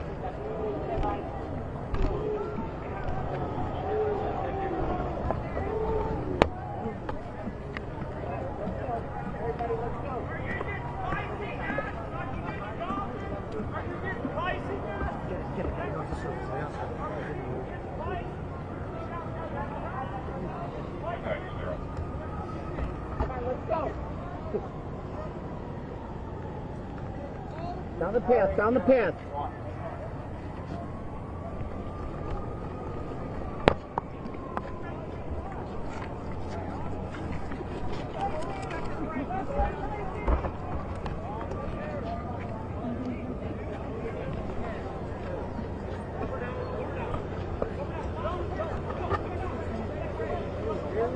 right. Straight across, one line.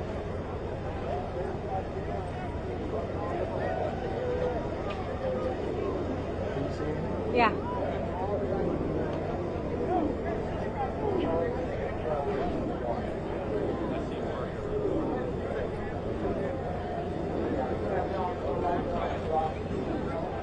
And across. It's honestly just media. And then like a few, it's like media and then a few people. Is that what it is? Probably. Yeah.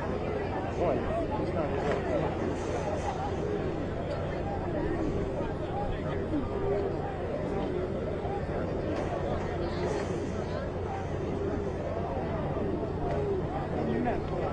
Yeah, he said.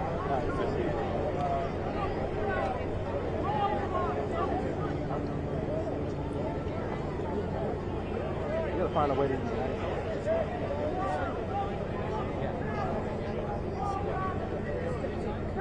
Do you want to go that way though?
I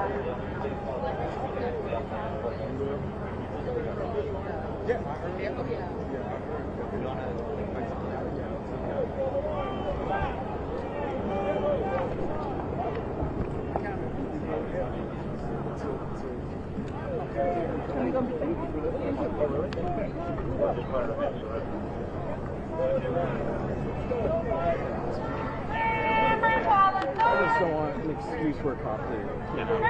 Free Palestine! If anything happens to us, that happens to all of us. Right. Free Palestine! All right, well, let's. If you protect the terrorists, does that make you a terrorist? These border walls have got to go! Over to your right, Sandra. Free Palestine! Free Palestine! Move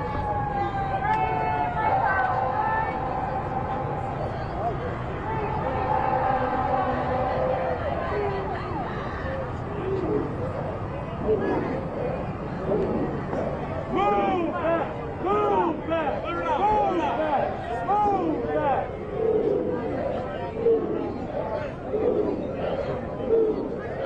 Move back!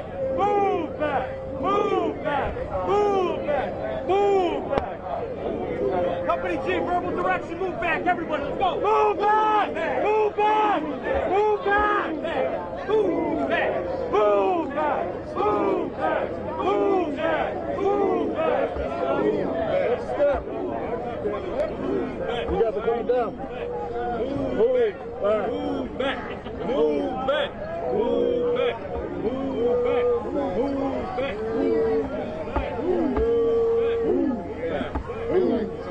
back! Move back! Move back! Move back! Move back!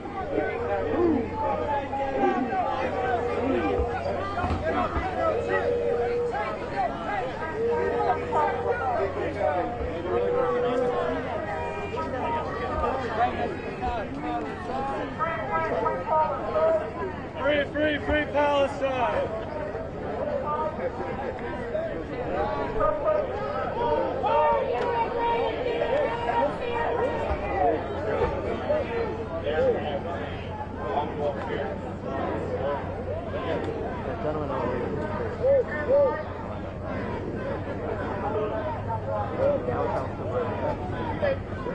Thank you for doing your duty, protecting genocide zones and killing Commonwealth. Thank you guys for doing such a good job of protecting your overlords. I did it last year. We got two reporters. We have a night sider and another day sider. Okay, I was going 5 to 4:36. Okay.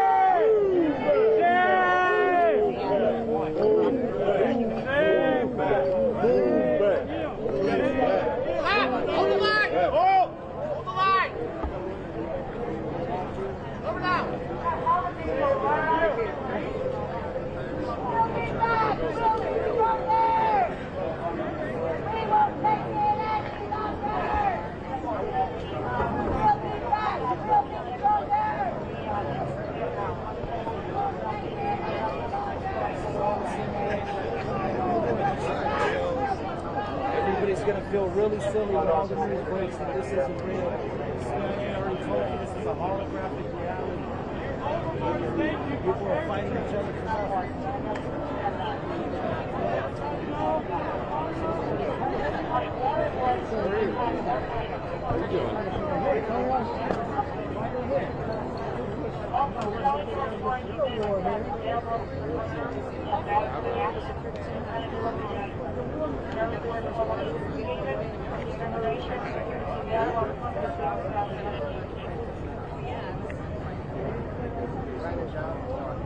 Henry 105. I need an ambulance for an officer that is transferred with some rounds in Washington and Newman.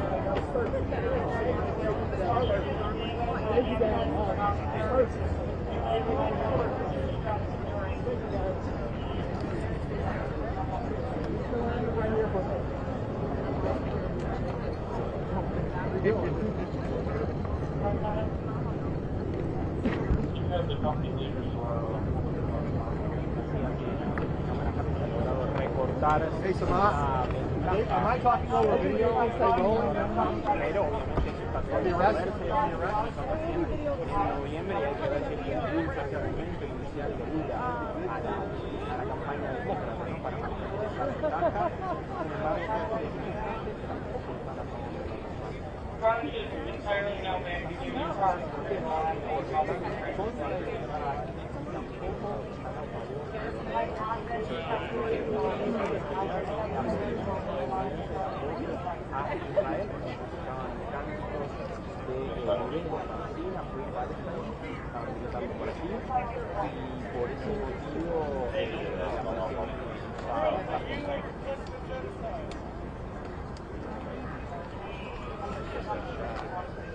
Protect a terrorist, doesn't that make you a terrorist?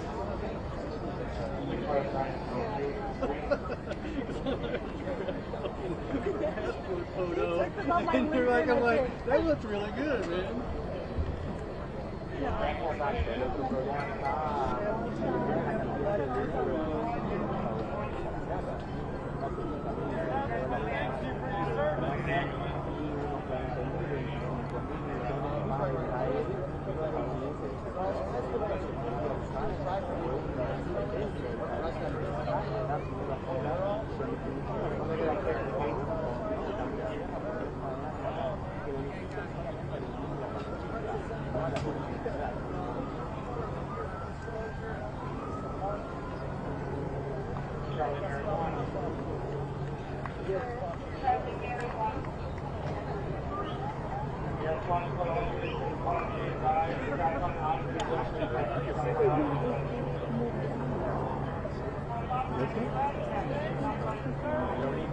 Un saludo para todos por allá y cualquier cosa estamos en contacto.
Yeah, we're requesting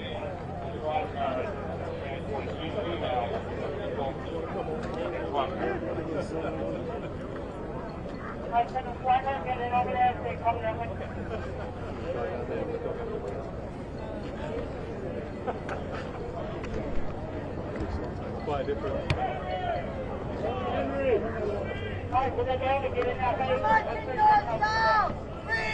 Free Palestine! Free Palestine! Free Palestine! Free Palestine! Free Palestine! From the river to the sea!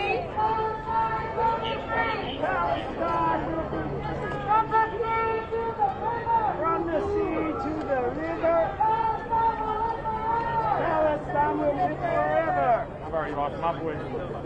Hey. So yeah, what do you think about the competition media back there? It's great.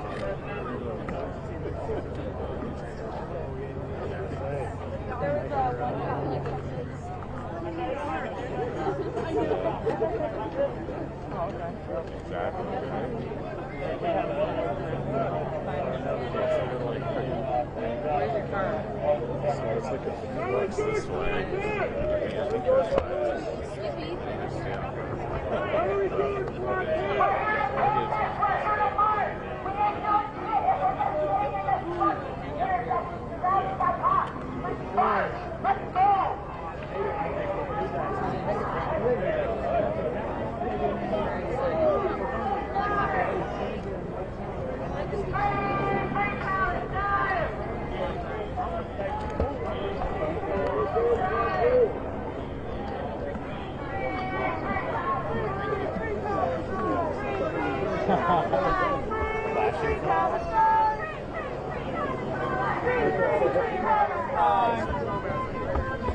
From the river to the sea, Palestine will be free. From the river to the sea, Palestine will be free. Free, free Palestine. Free, free, free Palestine. Free, free Palestine. Free, free, free Palestine. From the river to the sea, Palestine will be free. From the river to the sea, Palestine will be free. No peace! No peace! Police! No peace! No racist police! No justice! No peace! No racist police! No justice! No peace! No racist police!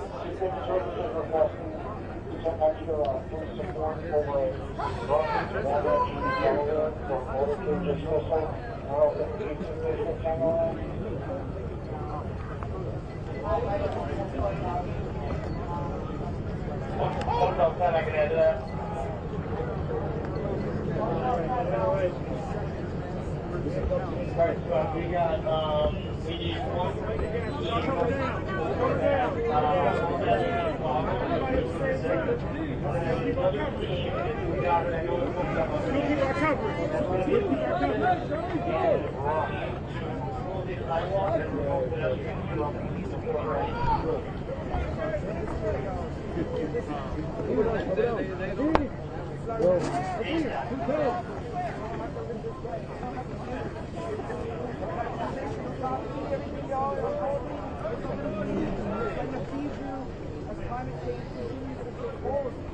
We're going to lose our food.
Y'all paid to be here, bro. Can you believe that? You guys are paid to be here, and we're here because we want to do the right thing. Isn't that fucked up a little bit? You don't care, right? Without us, they don't exist. They don't even exist. We pay your without fucking us. taxes. Y'all need the working class. Y'all need us. They don't care about that either. just don't care, guys. The guy saying you're pro-American and this and that is like trumping over our rights. You can't even trust us. It's like you fucking trying to bring out the times, bro. Get the fuck out of here, man. Seriously, get the fuck out of here. You ain't tough, man. You guys got daughters and sons, bro.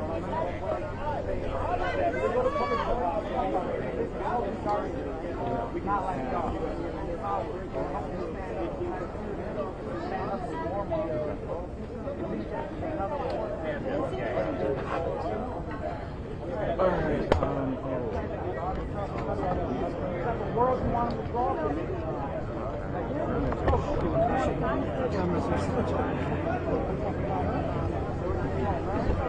You guys know it. And you're starting to turn into that. It's just a check signal, right? Don't lose who you are, bro. That's who you are. I'm younger than you motherfuckers.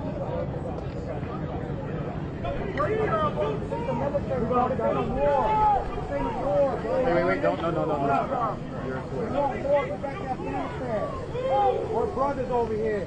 American citizens. I like somebody can't do more pop. Take your wife. Alright, guys.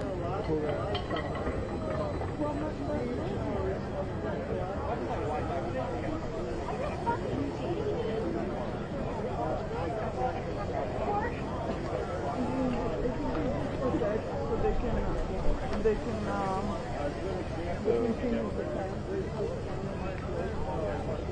So they keep the time in the public property.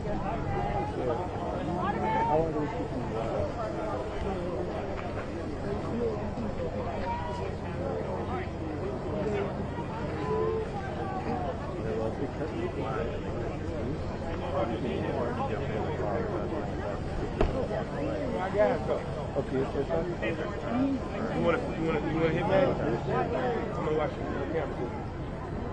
Oh, I finally got some. I tried, but it was damn. It looked like it.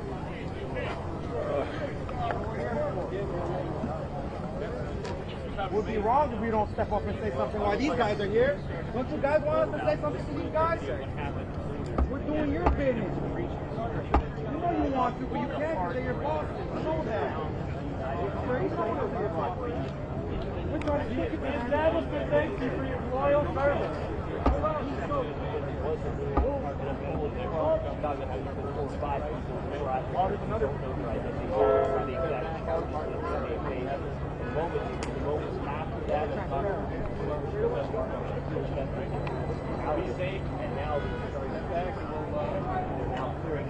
This area after what had been a largely peaceful demonstration throughout the streets of Nicosia. The establishment thanks you for your loyal service. Your dedicated loyalty to the system.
Outside the United Center, but then there's a lot of subgroups, and then we have splinter groups, everything from pro-communist organizations, socialist organizations, climate activists, anarchists, you name it, and then the more hardcore pro-Hamas, that was here as well.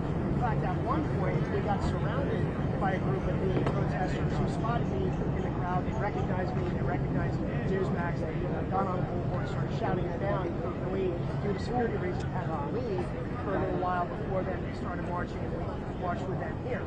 So there's been some back and forth. We saw one We should all be proud of ourselves because we're stepping up for what's right. police. How the world is watching. History is being made right now, good and bad. And we got to make sure we're on the right side of history while it's on the Yes.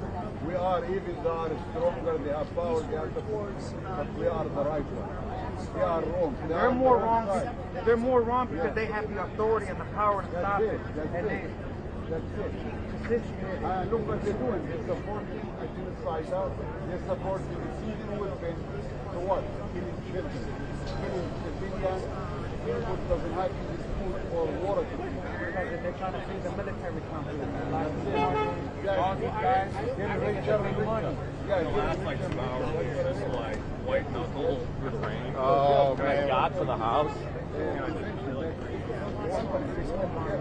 Warmongers. Yes, That's what they want. yes, warmongers. Ultra-right religious warmongers. Netanyahu. In the name of God, he's killing people. Can you believe that? In the name of God, he's killing. Get the fuck out of here. God is. The blood He's a real blood sucker. Infant. Starving infants. You have no milk. Starving. You never expected something to happen in 2024. People dying of starvation. Thirst and have no water to drink. Need water. Yeah, so please support him. This idiot president we have, all what he got to do a phone call. This idiot is out. This war has to stop right now. Right now. Has to stop. And that's all it needs. But he keeps simply 1 billion, 15 billion, restaurant, everything. Need a two-state solution. Our tax money. That's what we need.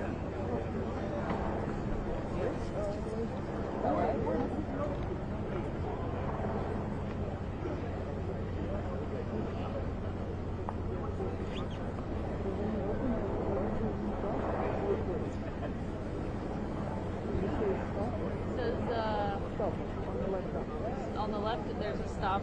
Yeah, don't know. You want me to hit it? No. Leave it?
Do I need to move for you? Much more interest in other cameras.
using it, right?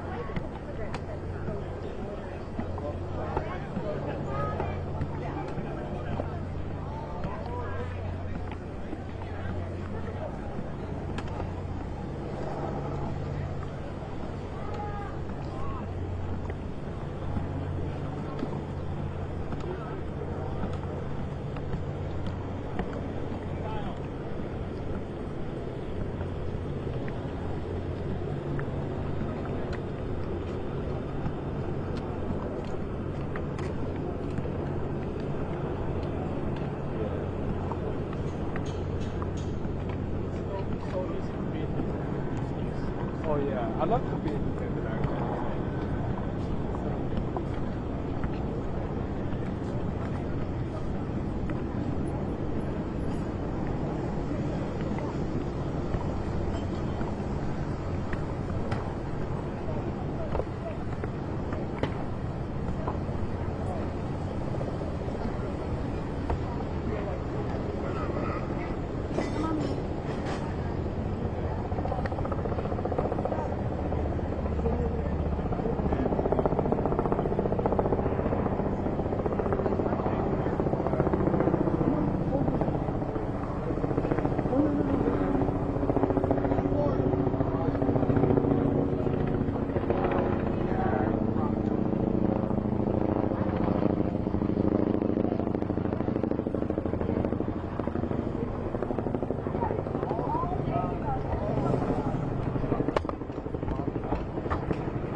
That's what was used, but they were off. They were pushed in, and then protesters started going into where you see behind me, beyond the fence where we saw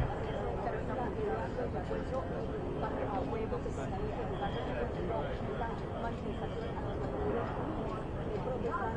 and then there was a small En esta regla que ustedes ven, hace pocos minutos se vivió un tenso momento porque hubo manifestantes que la atravesaron y hacen parte del perímetro exterior del centro de donde se lleva a cabo esta convención democrática. Ustedes verán cómo fue necesaria también la intervención de la policía antimotines, precisamente debido a esta situación. El SAI, la policía de Chicago, la vez recogió que al menos hubo 4 arrestados que tuvieron que ver con este hecho de haber derribado parte de esta valla ubicada justamente en el lugar donde me encuentro.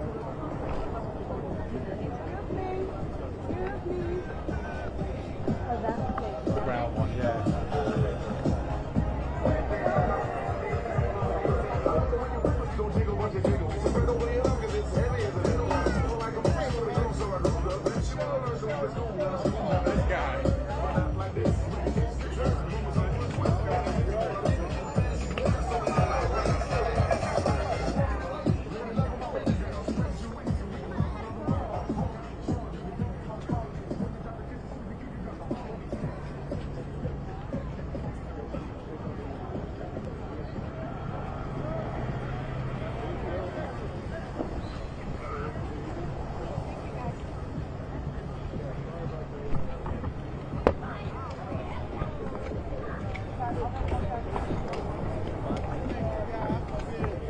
Hey, ABC News Prime, can you talk to me for a sec?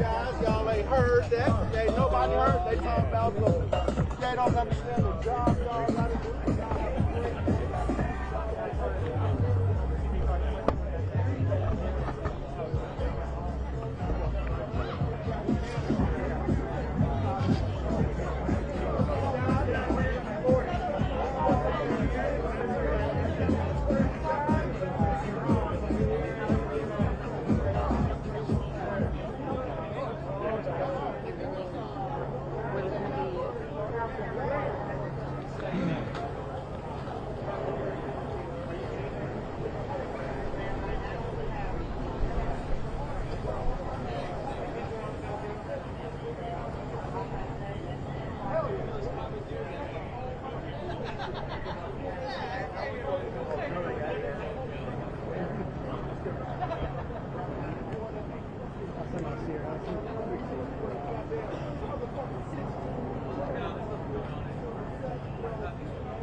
So he's one man band. Oh, the CBS network guy. With a toy. With a toy. One man banding with a toy. That's really risky. Although, I mean... What's that? We were at the exact... I was on his... He was on my channel. Yeah, I'm here. I know. I feel like yeah, you hear it clear. So the toy works. It would have been the same issue if I had a electro. Yeah, you're going.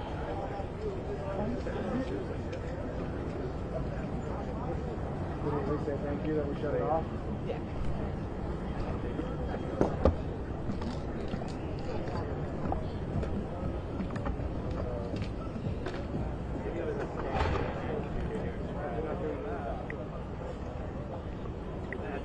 That's a lot of weight. That's a lot.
Yeah, Rob, we're in Park 578. This is where those protesters marched about a half mile from Union Park, where they started this morning, and then they arrived here, which is a couple hundred yards outside the security perimeter of the United Center, and that's when things really heated up. That's when they got volatile. The protesters pulled out a section of the non-scalable fence there, and then that's when the Chicago PD brought in the riot police, and they moved in, they surrounded the park, and then they moved everybody out of the parks. Demonstrators and also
¿Cuál es la decisión? ¿Van a tomarla ya o les toca tomarla a nosotros?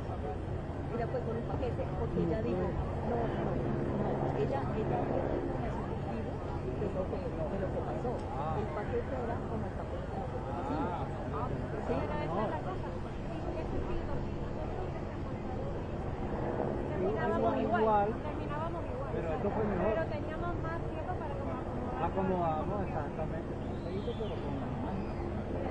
No, pero es que...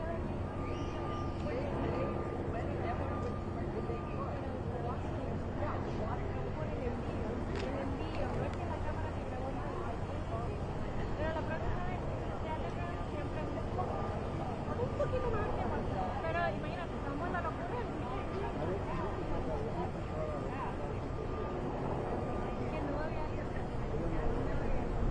Bueno, es que yo no entiendo por qué no es no entiendo por qué le digo Por el, es que ahorita lo editamos más rápido. Vamos Y más mandarlo. rápido nosotros que ellos.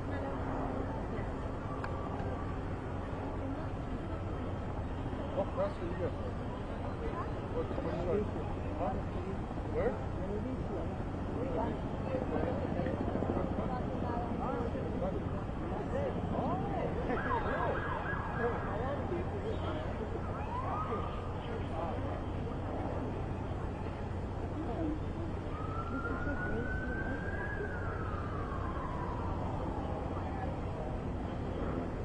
I'm fine. I'm just checking it going on.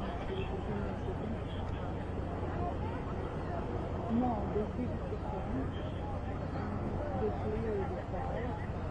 And the police know.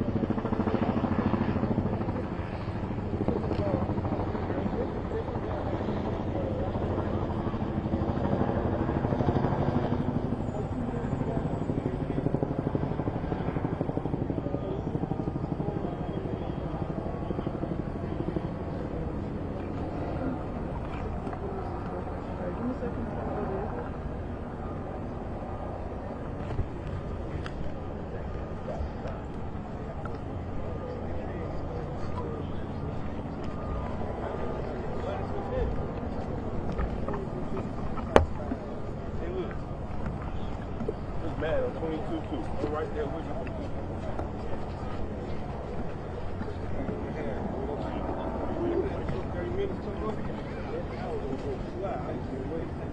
So I want to show you something before we leave here. Ben, it's ours. Several lots. Sorry. Couple more for get my camera guy.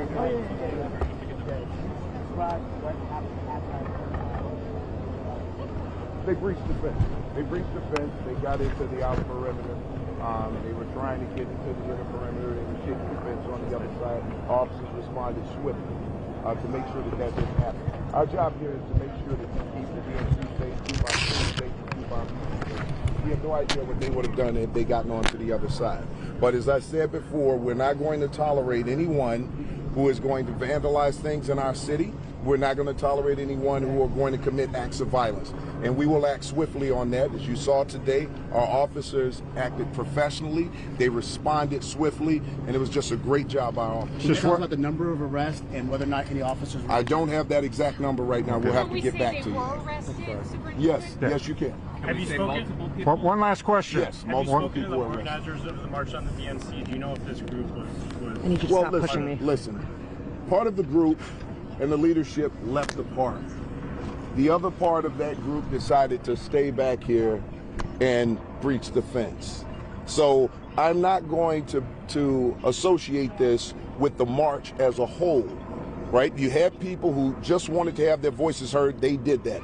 But you had a portion of that group who decided that they were going to stand behind and breach the fence and try to get to the other side, and we could not let that happen. Okay. Thank you, sir. Okay. Can we confirm that is the Secret Service barrier, correct? Yes. It is. Thank you.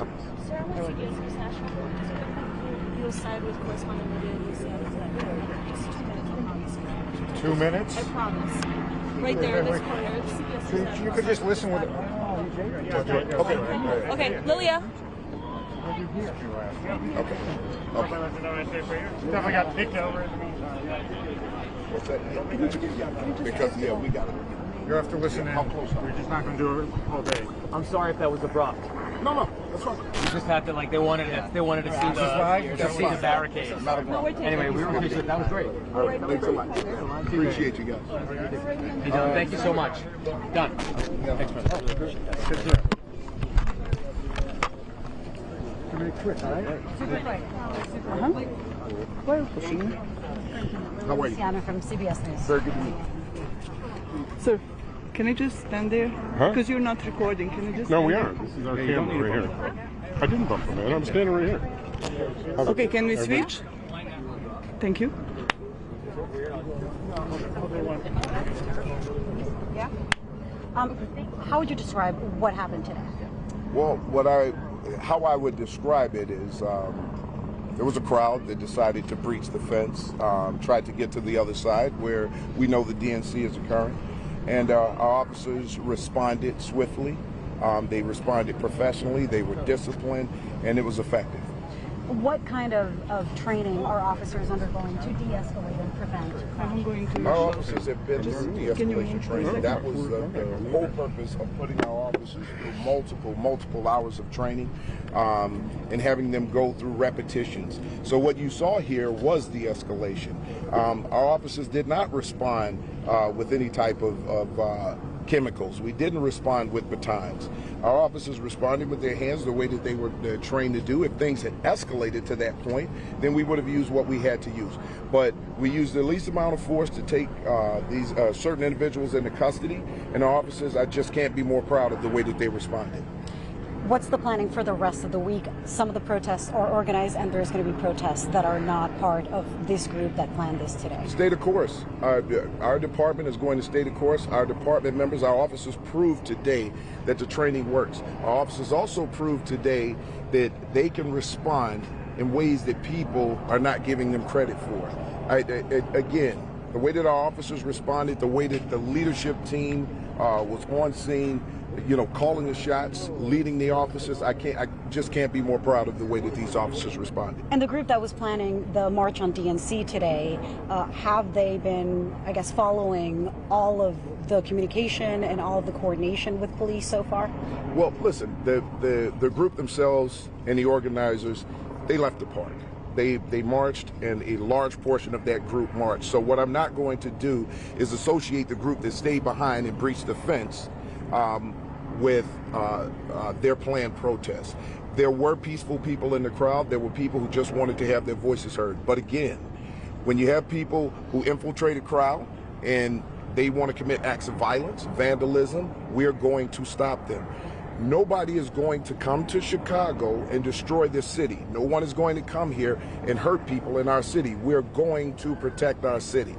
It doesn't always look pretty, but what you saw today was training in action. What you saw today was constitutional and effective policing to stop a breach where people could have been harmed. And finally, were there arrests today? Yes, there were arrests. I don't have that exact number right now, but we can get that to you. Thank you so much. Okay, thank you all. Thank you.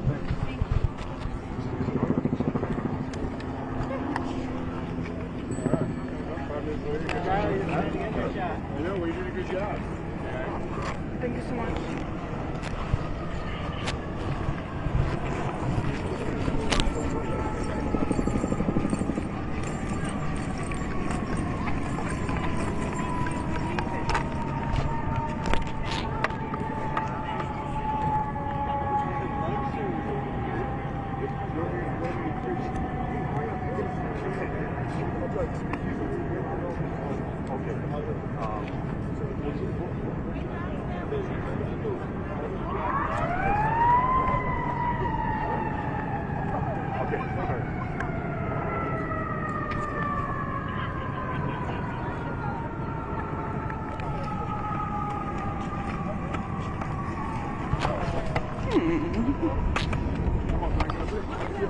Can I get a picture? Hold Come up on, the all right. sign. Hold up the sign. No, you don't have to hold up that side. Come on. Come on. Come on, come on, get in here. Yeah, you don't have to hold Here you go, it. guys. No, here. Right here, guys. This Smile. is us. Smile. All right. Smile. 1, 2, 3. Nice. Nice. You guys are sweet. I like that. I like that. You guys. Thank you. Thank you. Okay. All right. Now they're here with you, right? Because I saw them on their little scooters. Right. And I said, yeah, are your parents? And they were, oh yeah, she's okay. Yes. Okay. Appreciate it. What's your Thank phone you. number? I'll send it to you right now. You good to go? Can I get a ride on it? You hurt your knees? Yeah. As soon as you said that, and then we went back, she fell. I told you to watch your knees. I told her to. So you got to get some knee pads and a helmet, right? I don't want to jinx you though. All right. Good to meet you guys. All right. Thank you so much. Appreciate it.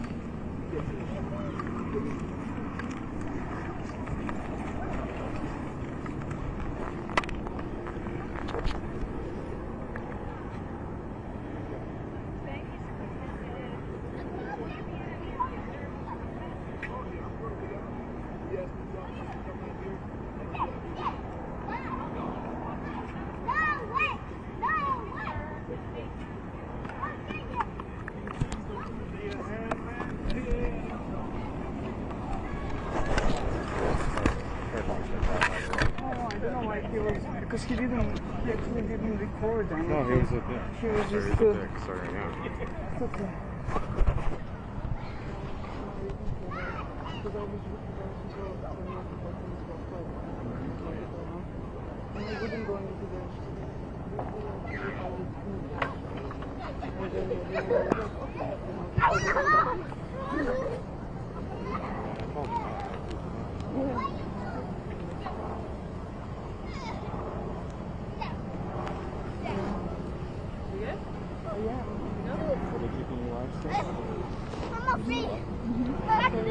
Tell them that we don't want to walk out.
Super excited.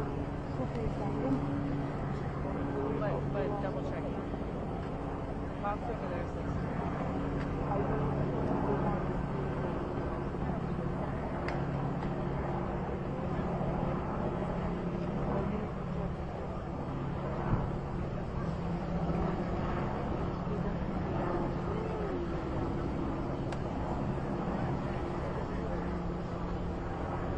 Larry. Yes.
Are you guys staying? They're cutting me down. You guys can go. No, well, I'll stay with you until you move down. Okay. So, Because Kia is just around the corner in the car. I'll just stay with you. Just Jane asked me to stay. Okay. No worries. Thank you. See you tomorrow, Sunday. No, I'm just waiting for London to come. Yeah, seems like